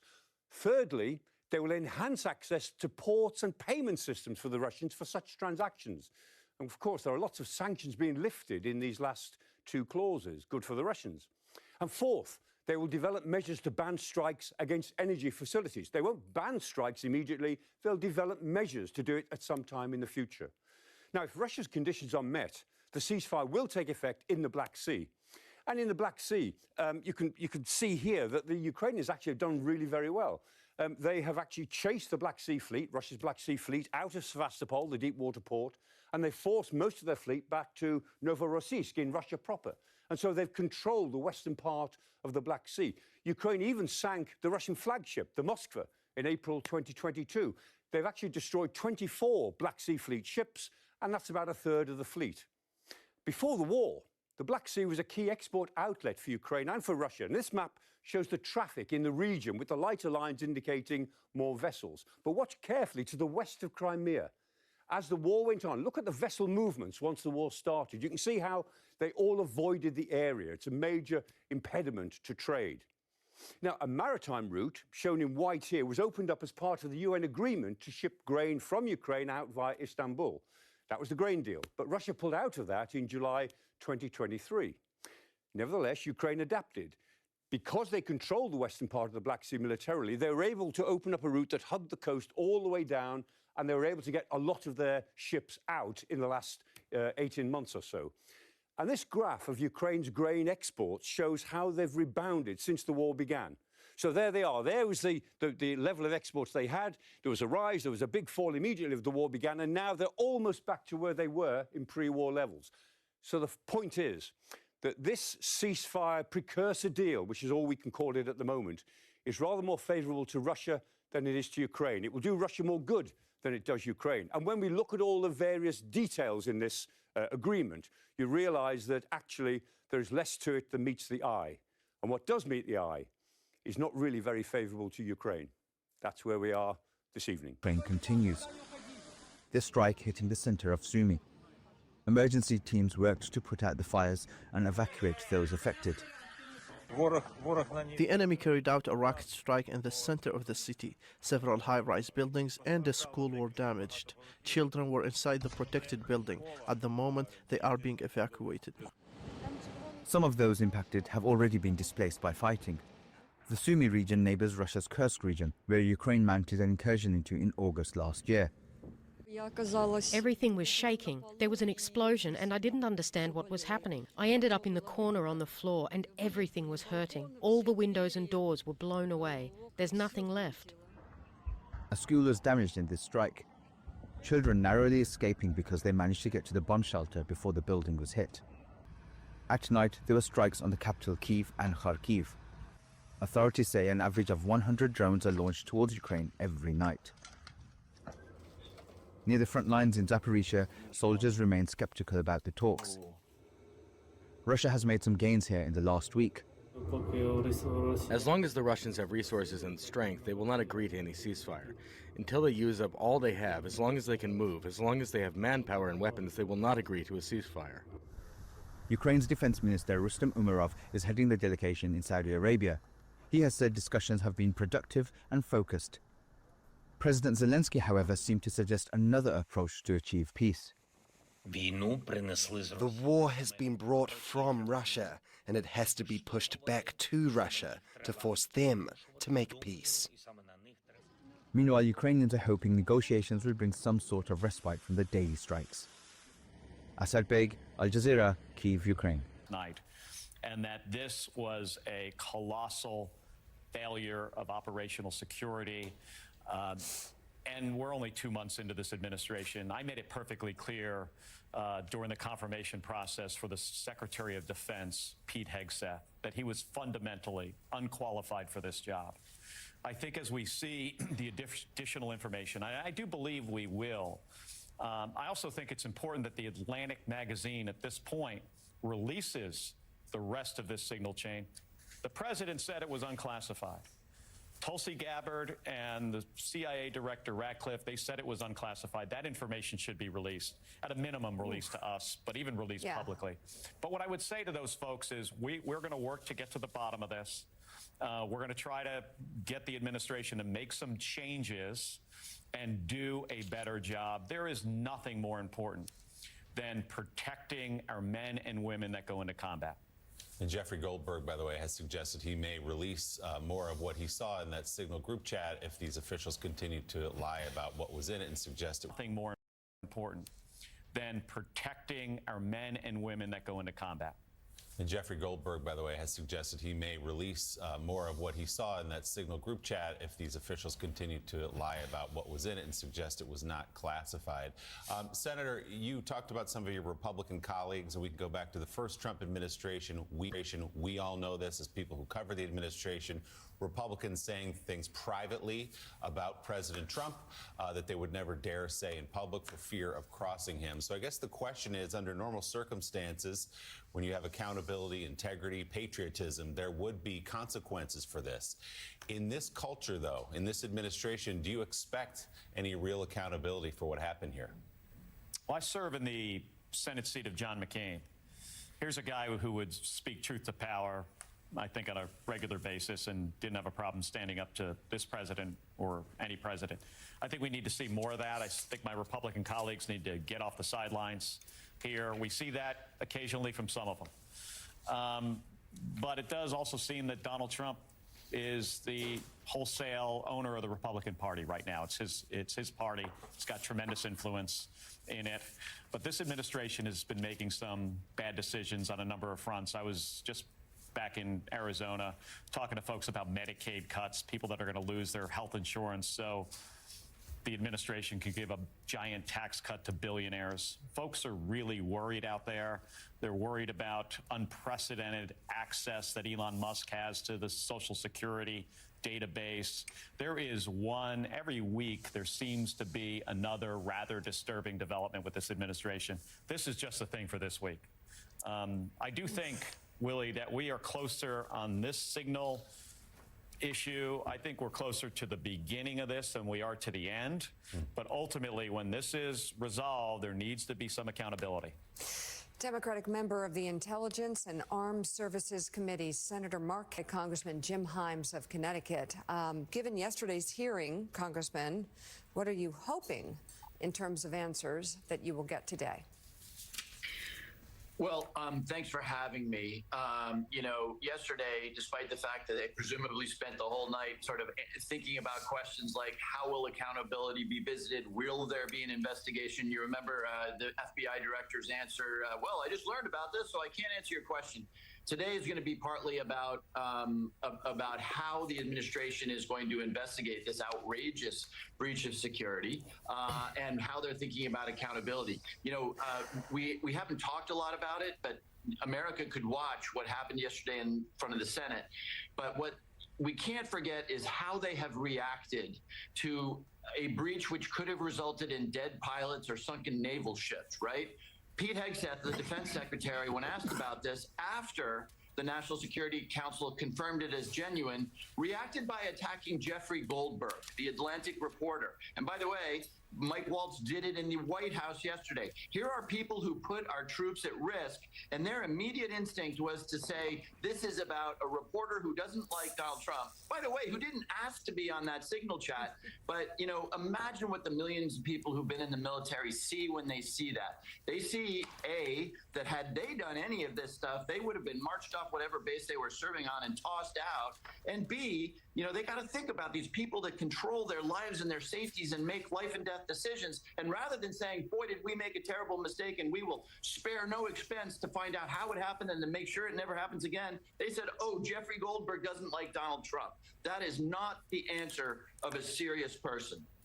So, Congressman, good morning. So, obviously, we had shifting accounts yesterday from DNI Gabbard, from the CIA director. They'll both be in front of your committee again today. What are some of the unanswered questions? As you said, they've now had a night to think about it. What are some of the unanswered questions here that you're really going to demand answers from today? Well, a lot of those questions have to be directed at the defense secretary, right? In our purview is this interesting thing that Jeffrey Goldberg writes about, that the director of CIA may have put information up so sensitive that Goldberg didn't want to disclose it. Now, he's thinking about, I suppose, whatever he's going to do there. But, people need to remember a couple things.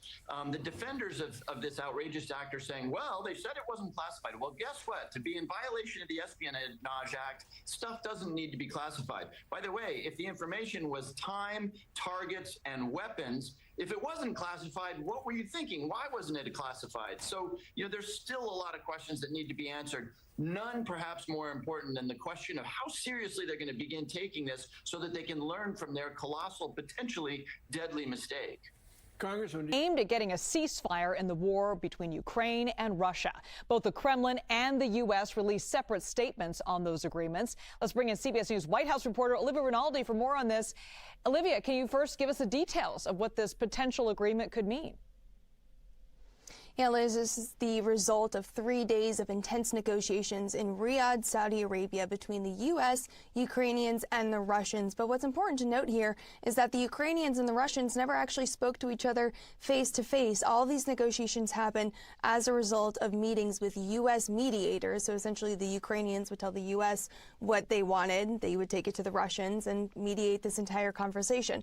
The result of it is an expanded partial ceasefire between the Ukrainians and the Russians pertaining to the Black Sea particularly. What they agreed upon is ensuring safe navigation and preventing the use of commercial vessels for military use in the Black Sea. Now, that's a very crucial corridor where a lot of these battles have been playing out over the course of this nearly 3-year-long war. In addition to the partial ceasefire being expanded there, we also learned of a few other details pertaining to this partial ceasefire, or at least, getting to this partial ceasefire.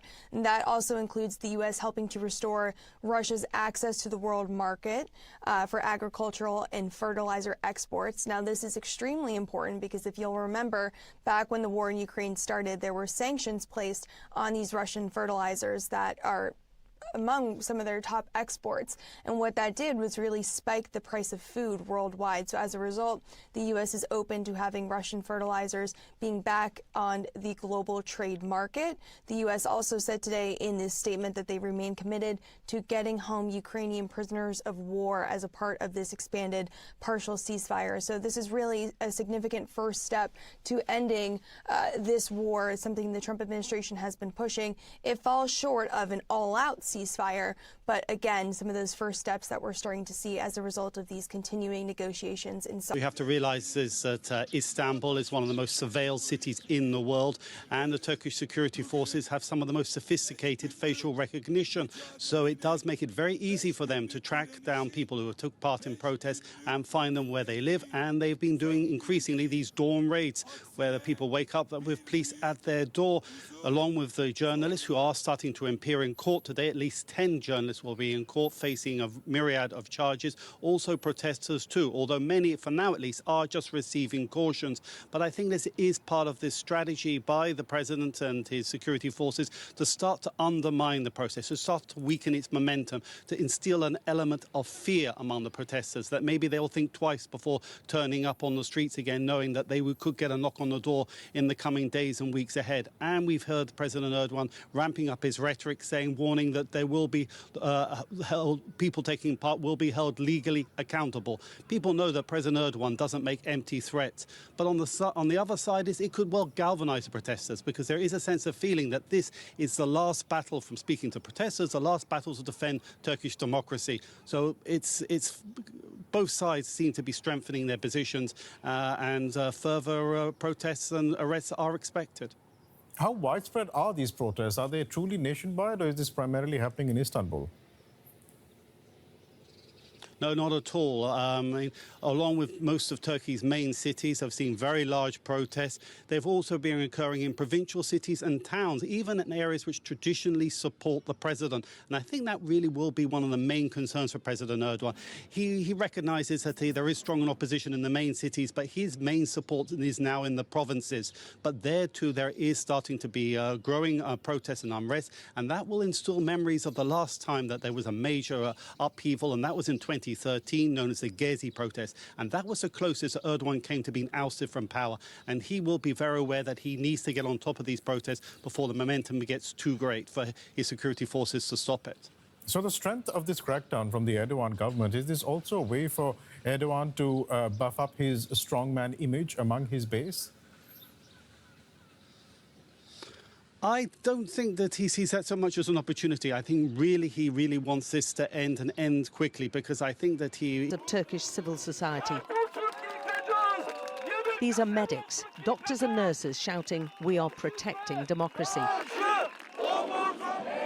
They're also creating unlikely allies, the ultra-nationalists side by side with the communists in their condemnation of President Erdogan's rule. He's being openly criticised. Erdogan resigned, they're saying. But all this comes with risks. There have been a string of people detained for insulting the president and his family, as well as journalists jailed for covering the protests. Since we were born, we have only seen just one president, and it's this guy. So we don't want to lose our freedom. There is hope, and they cannot arrest all of us. We will keep continue. The jailing of the Istanbul mayor, who's seen as the president's main rival, has incensed much of the public. And his legal team told us it's that popular support which they're banking on. A man of such quality being arrested and detained on what we believe are baseless charges, with the lack of substantive legal merit, with no concrete evidence. Of course it's a dark day for us, and of course it's, but we always believe that after the dark day, brighter light comes. We believe that our people do not accept this injustice. They want a better Turkey. They want democracy. They want freedom. We have 100-year extraordinary powers. It has enormous powers over the judiciary. It has powers to eviscerate media. And these powers are being used all the time to erode the rule of law and human rights. Human rights groups want an investigation too after accusations of police violence against the protesters. These are claims the government refutes, insisting more than 100 officers have been injured policing these banned gatherings. There's an awful lot of police here trying to stop the protesters moving forward, and there have been claims that they're a little bit too heavy-handed, using rubber pellets, rubber bullets, and indiscriminately using pepper spray.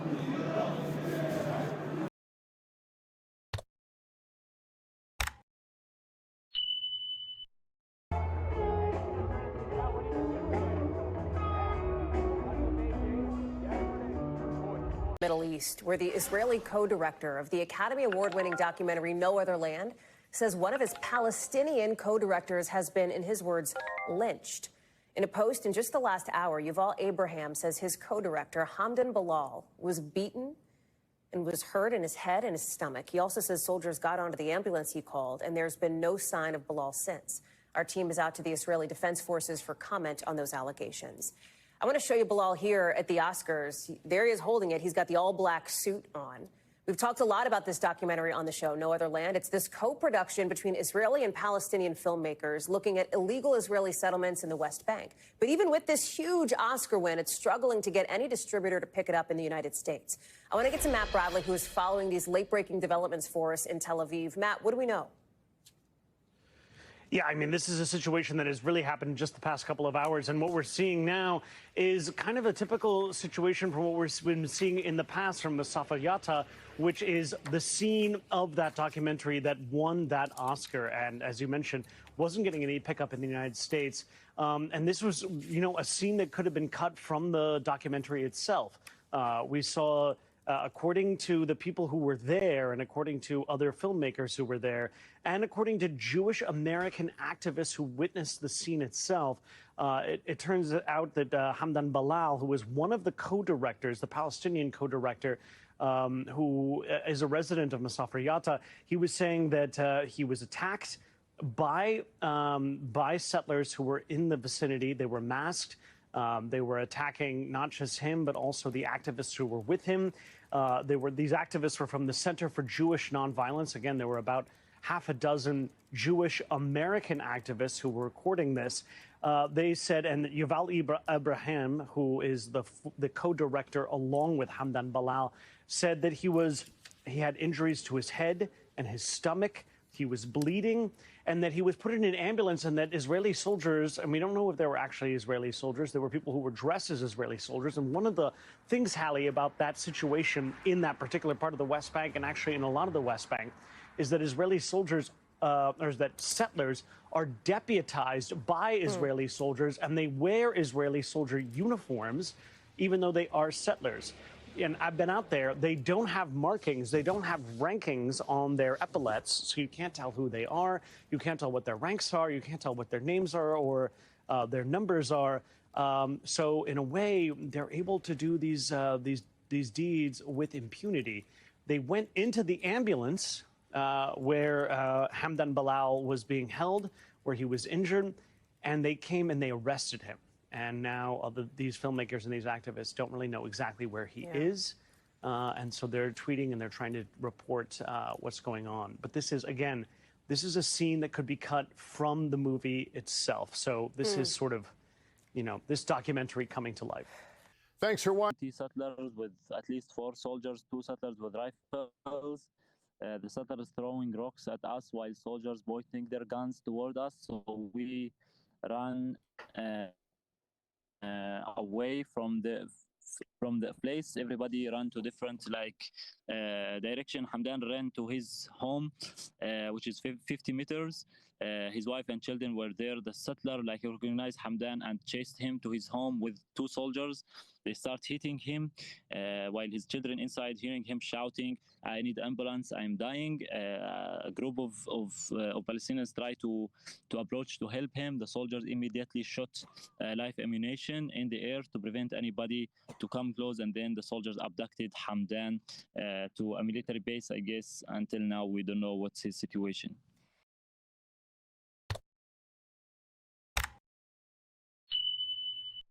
Last year. Think about that. It's only March. Texas hit hard. A child there died last month. In New Mexico, officials report the first measles-related death in an adult last week. In fact, look at this. These are some of the new numbers to report. In Texas, 327, New Mexico, 43. And again, that's just January to March of 2025. So let's go live to CBS News correspondent Jason Allen in Texas, where people woke up to those new numbers. Jason, what's the response there, my friend?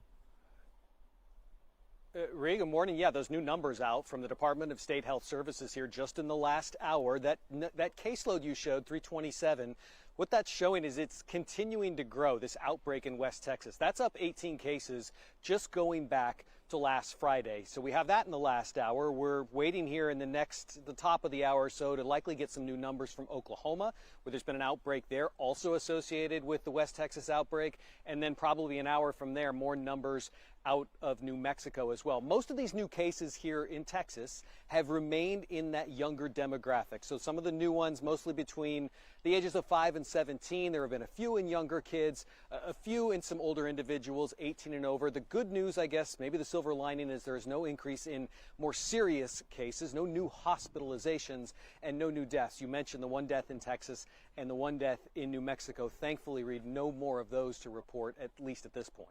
So, Jason, in a business as usual environment, when cases go up, typically we see congruent with that vaccinations go up, but we are not in a business as usual environment. Are you seeing vaccination numbers go up? There are some reports that we may be seeing a slight uptick in this. So let's look at New Mexico first. Over the last 6 to 7 weeks, they've seen their vaccinations just about double from the same period last year. The bulk of that, about a third of those vaccinations, has happened in that area where the outbreak has been occurring. In Texas, there's also been a slight uptick as well, but it's a little more difficult to get a grasp of the situation. You have to opt in Texas into that vaccine registry, so it's a question of, are there really more, or did more people just opt in? But I know the Associated Press has also been reporting that Walgreens, CVS, some of those major companies have seen more demand for vaccines, and especially in the areas, Reed, where we have seen these number of cases tick up. Jake.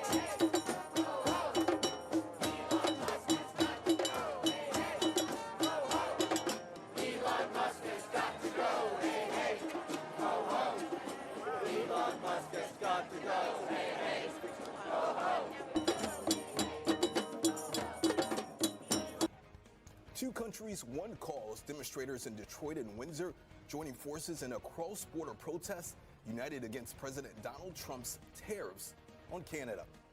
Thank you for joining us. I'm Will Jones. And I'm Pamela Osborne. Protests are happening just as President Trump's reciprocal tariffs on Canada and Mexico are set to take effect. That's on April 2nd. Our Jacqueline Francis is here to show us how demonstrators hope to get the attention of those in power. Jacqueline? This was incredibly unique in the fact that on this side of the Detroit River, there were protesters, and then on the other side, there were Canadian protesters, all fighting for the same cause. From the U.S. to Canada, protesters gave their take on tariffs. We're protesting what's happening to the United States and how we're treating our neighbor. Organizers say the demonstration is in response to President Donald Trump's tariffs against Canada. What's happening with our allies, Canada, there's a lot of people very upset. Earlier this week, President Trump defending the tariffs. We're going to be getting back some of the wealth that very, very foolish presidents gave away. Protesters also called out Trump for his recent remarks about making Canada part of the U.S. Demonstrators taking pride in the turnout. By seeing this many people coming out on a cold day in Detroit, maybe it'll have some impact.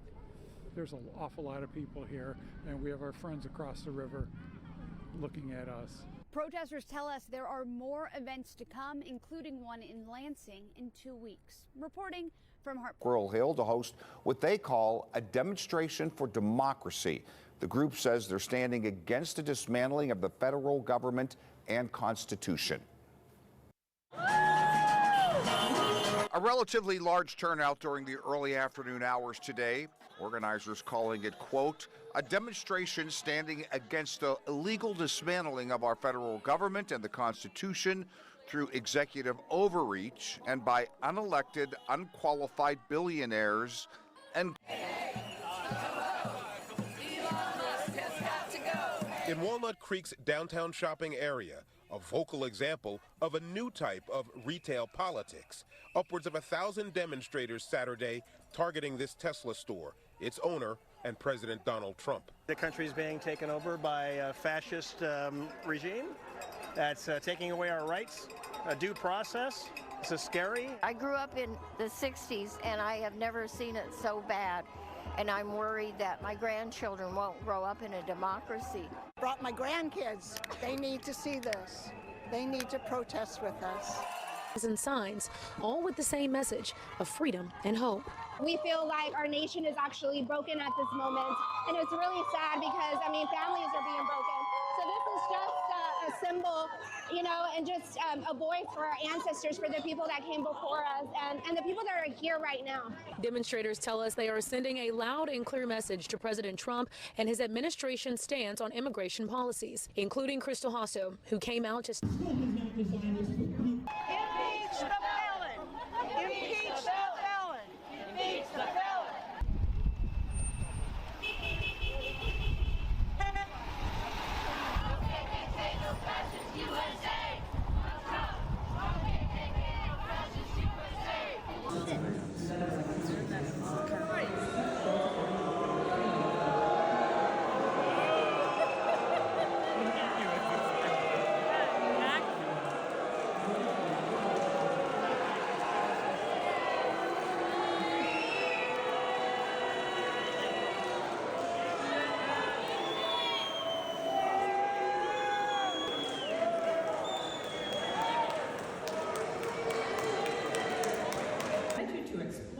digital program to learn more about his performance. Yep, there he is. Boo!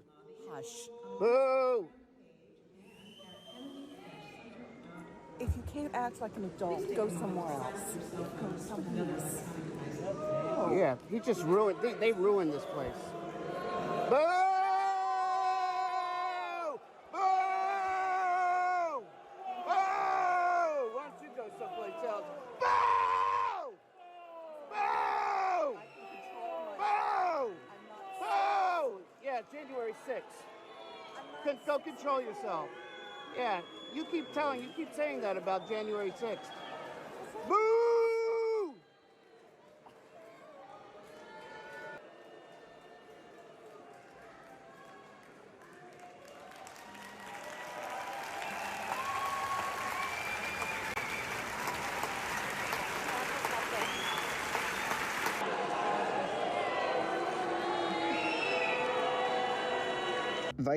It comes as President Trump has pushed to annex the autonomous Danish territory, saying he thinks the U.S. will get it one way or the other.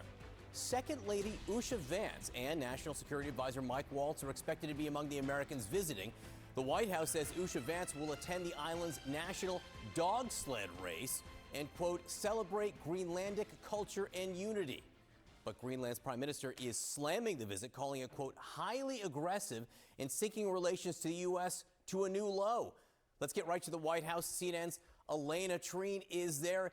It's the second international trip by the second lady, Elena, and it's an odd one.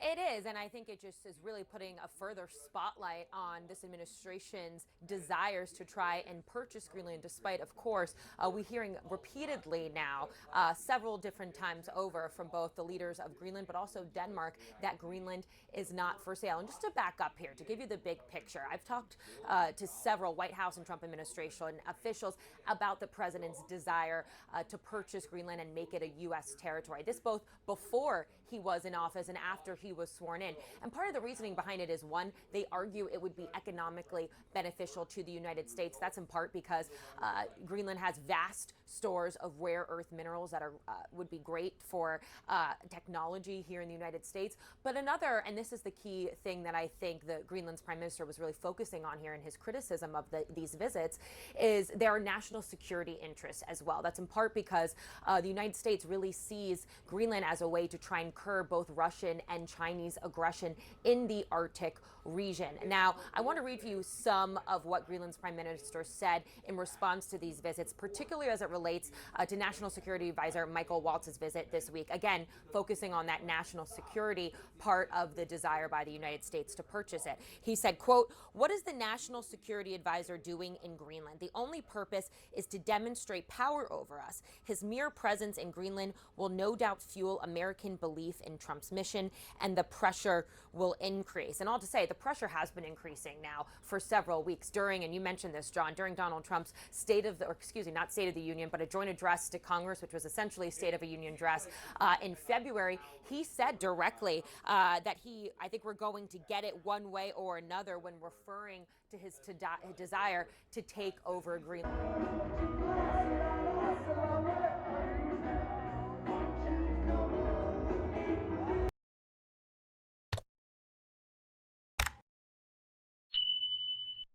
Or they put operational details of a forthcoming attack on a terrorist organization into Signal, into a Signal chat that included phone numbers that they didn't recognize. I don't even understand what that means. They're talking about attacking and killing terrorists using various weapon systems. So she's just playing some sort of weird semantic game. I don't understand. So let's talk about those texts a little further.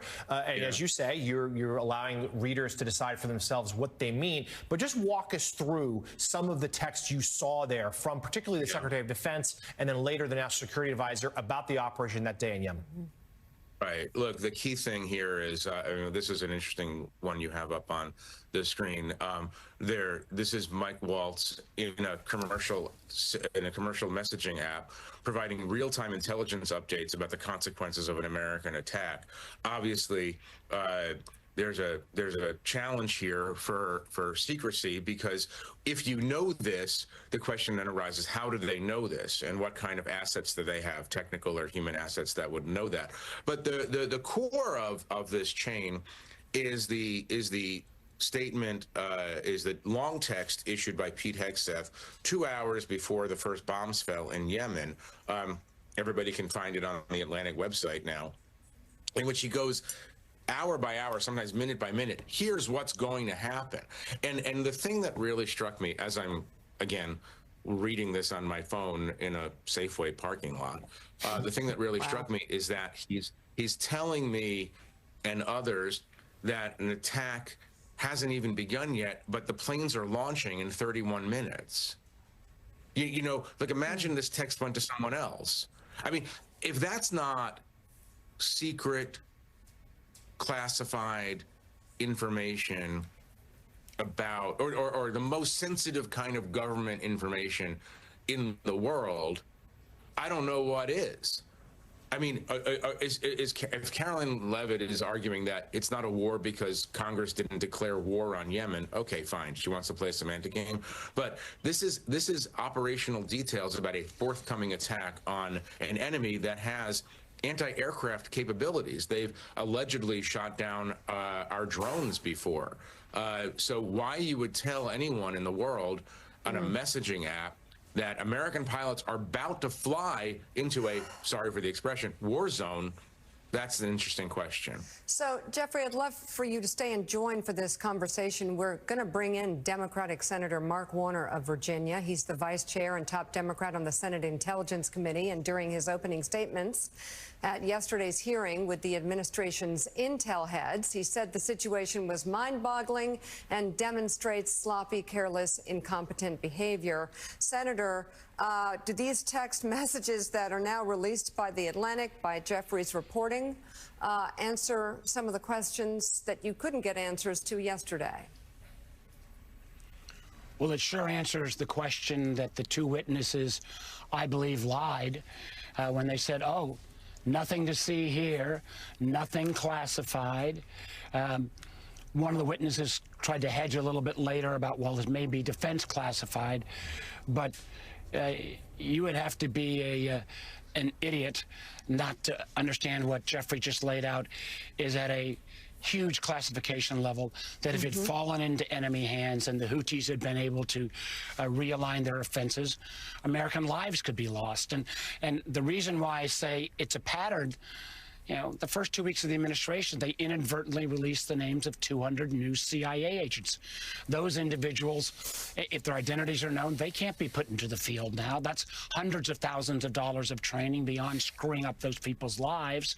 There's not a day that goes by that you guys don't report another one of the Doge boys in one of our classified agencies giving up personal information. This is a pattern of sloppiness and incompetence that I think reflects this administration's approach, at least towards sensitive information.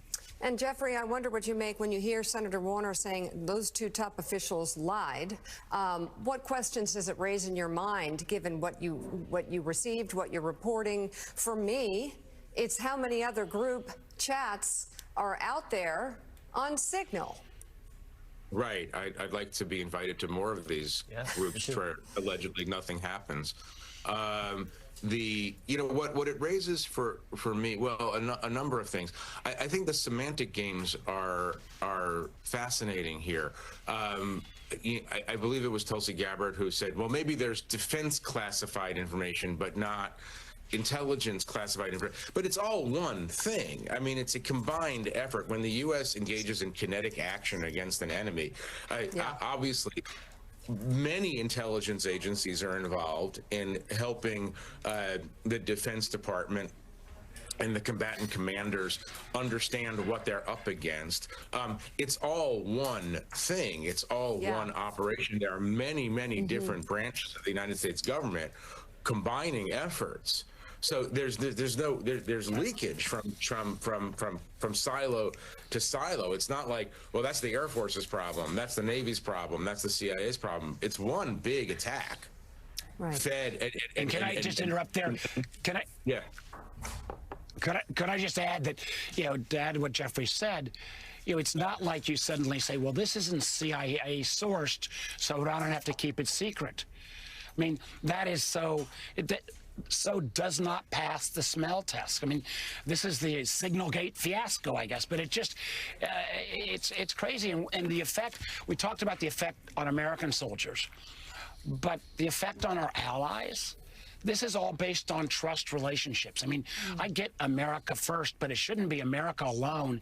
And where this crowd is taking us is to an America that is going to be less safe because they don't keep information secret, less safe because our allies are not going to be trusting us, less safe on the economy because an example that didn't make much news, one of our commercial space companies was delivering photos to Ukraine, Maxar. Well, that contract got arbitrarily put on hold. What European country or foreign company is going to ever buy American space services? So this level of incompetence is going to ripple through the economy. It's going to ripple through our place in the world, and it's just inexcusable. So it's the top of the hour, and if you're just joining us, we are following breaking news right now about the massive Trump administration security breach. The Atlantic and editor-in-chief Jeffrey Goldberg has released the texts on the group chat on the commercial app Signal that basically lays out war plans, an imminent war plan. And Jonathan Lemire, the key text is from the defense secretary, is it not? Yeah, we have seen in the last 24 hours, and I wrote about this last night, the Trump administration philosophy here is to attack the messenger, to attack Jeffrey, to defame, to just try to discredit his reporting of the Atlantic. Well, as Jeffrey just outlined for us, the internal debates there at the magazine about whether to release these texts or not. We heard from administration officials saying they were not classified. Decision was made, not lightly, as Jeff just said, to release them. And I was going to read a couple here now that we're past the top of the hour. The key ones being from the Secretary of Defense, Pete Hegseth, on the day in question, 11:44 Eastern, saying weather is favorable. Just confirmed with CENTCOM, we are a go for mission launch. At 12:15, about a half hour later, saying F-18s launch, declaring this the first strike package. At 1:45, saying the trigger-based F-15 first strike window starts. The target terrorist is at his known location, so should be on time. Also suggesting that strike drones are launching.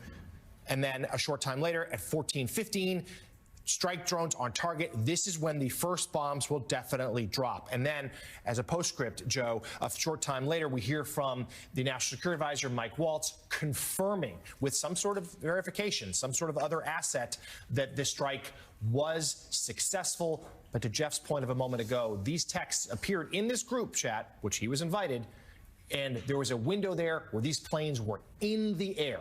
Well, and if these texts have fallen in the wrong hands, lives would be in danger. Yeah, I mean, in the air, but even worse than that, the exact timing of the launch of those jets, American jet fighters, actually stated the mission, the exact time that the mission was a go, stated the target in place where they're expecting the target to be, confirmed on Signal the success of the strikes and the continuation of the mission, all written here. Jeffrey, please add to this, and then I would love the senator to tell us in what universe every single one of these items wouldn't be the most highly classified of information for the federal government. Yeah, well, that's the interesting thing. I mean, what we're reacting to here in part is Trump administration officials saying that there's nothing sensitive in this chat. It doesn't amount to a war plan or an attack plan or secret information or sensitive information. Obviously, a plain reading of many of these texts, including and especially Pete Hegseth's text. I mean, if it's not, if the timing of a combat mission, an imminently launched combat mission, is not sensitive government information, I simply don't know what is. And as I've said before, you know, I was the passive recipient of this. I was put into this text chain. Couldn't quite believe that I'm finding out something that obviously if the Houthis or the Iranians or others knew, it would at minimum give them time to escape. At maximum, it would give them time to prepare for the American attack. And remember, the attack was conducted, according to Pete Hegseth in these chats, by piloted American aircraft. This was not merely drones and cruise missiles. And so, you put this kind of information out and you're possibly endangering the people who work for Pete Hegseth, pilots. Right. So I mean, the whole thing is very interesting, and we felt obviously that since the administration was saying nothing to see here, at a certain point you have to let the citizens of America just look and understand what's going on. Yeah. So Jonathan, I'd love for you to talk to the ranking member of the Senate Intel Committee and go through each one of those items you just listed individually, and let's find out if those would in fact be classified. Okay, so Senator, I'm going to read from you, starting with the Secretary of Defense, Pete Hegseth's text in this group chat that Jeffrey was a part of. And as Joe said, if you could, when I read each item, let us know if you believe that would be classified or not. First, 11:44 a.m. Eastern that time. Weather is favorable. Just confirmed with CENTCOM we are a go for mission launch. Classified. Okay, next, 12:15 Eastern, F-18s launch, declaring this first strike package. Obviously classified. If the bad guys knew, that would be harmful to the mission. Okay, keep going. 13:45, trigger-based F-18 first strike window starts. Target terrorist is at his known location, so should be on time, all caps. Also, strike drones launch MQ-9s. Anybody who didn't realize or wouldn't put classified, if this was a test, you'd get a failing grade and you would not be admitted into, the intelligence community or the military. We'll do just a couple more. 14:15, strike drones on target. This is all caps. This is when the first bombs will definitely drop. Good Lord. Pending earlier trigger-based targets. Good Lord. The old Russian KGB would give their arm and a leg to try to get that information real time. And then at 15:36, F-18 second strike starts. Also, first sea-based Tomahawks launched. Again, let's go to the consequences. There's got to be consequences. Pete Hegseth either didn't realize he was on signal, which is not a classified channel. And, I know some of the folks, Witkoff, I guess, was in Russia. Rule number one, don't take anything to Russia. Gabbard was on a plane or near a plane in Southeast Asia. There are classified communication channels there. So violation number one, he should have never put this on any non-classified channel. Number two, if he or anyone else is saying there's nothing to see here, it is a lie, and I believe deserves firing. And then number three, to instead of acknowledge or have any humility to acknowledge a mistake, he lashes out at Jeffrey Goldberg. I know that is typical modus operandi for this Trump administration, but at what point, and I'm saying this mostly to my Republican friends who I know care deeply about our national security, at what point will this just be too much and you find your voice and join me and others in saying people responsible for this fiasco gotta go? We should note the Wall Street Journal editorial board deemed that Witkoff's presence in Moscow perhaps the most disturbing part of all this. Senator, let me read that really quickly. Sure. Witkoff was receiving these messages on the commercial app while in Moscow. This is security malpractice and adds to the building perception that Mr. Witkoff is out of his depth in dealing with world crises. That's from the Wall Street Journal editorial page. Of course, the National Review this morning, an editorial saying that Hegseth has to go. Yeah, we just heard from Senator Mark Kelly of Arizona also declared just moments ago that the Secretary of Defense needs to resign. Senator Warner, last one for you. Just if you could again tell us if this would be, in your estimation, classified or not. It's actually two texts from National Security Advisor Waltz. First being in the aftermath of the attack saying, writing here, the first target, their top missile guy. We had positive ID of him walking into his girlfriend's building, and it's now collapsed. Would that be classified as well? Again, absolutely. Okay.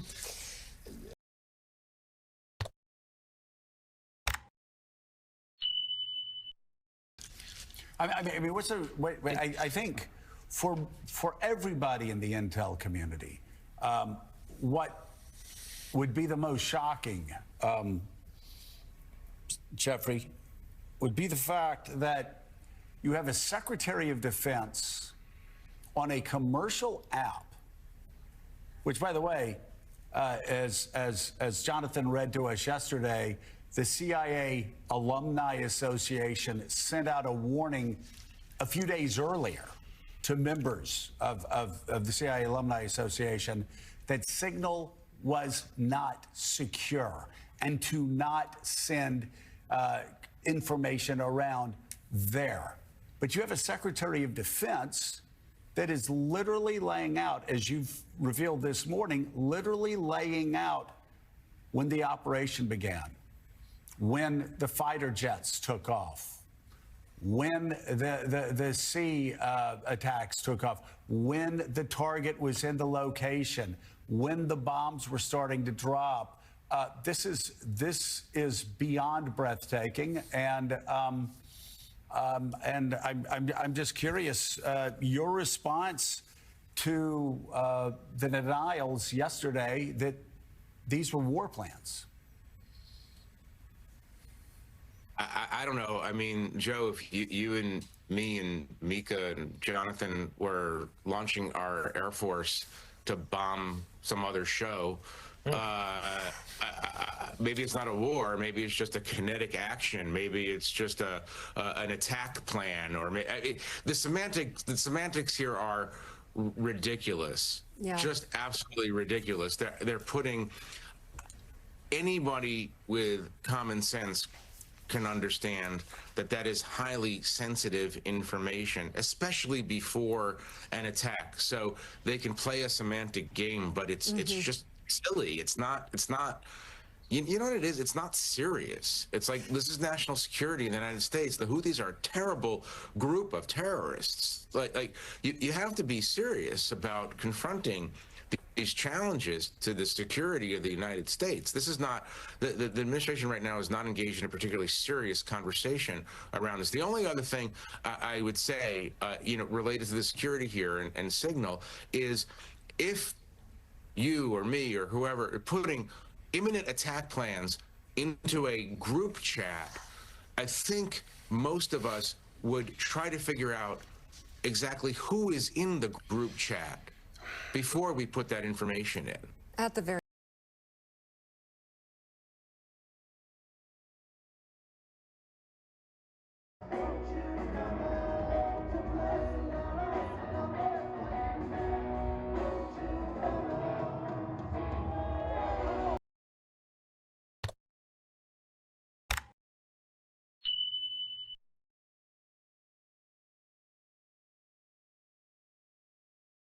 gave these back-to-back gestures that people are saying mimicked a Nazi salute. You see it there.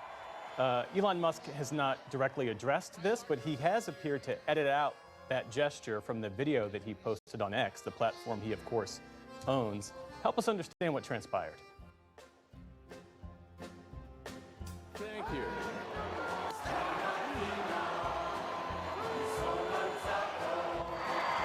Oh, careful. Careful with that salute. It wasn't even like a subtle, like a wave, like one of these, like a. It's okay. It's good to be proud of German culture, German values, and not to lose that in some sort of multiculturalism that dilutes everything. That's what a Nazi would say. We don't want Italy as a culture to disappear. We don't want France as a culture to disappear.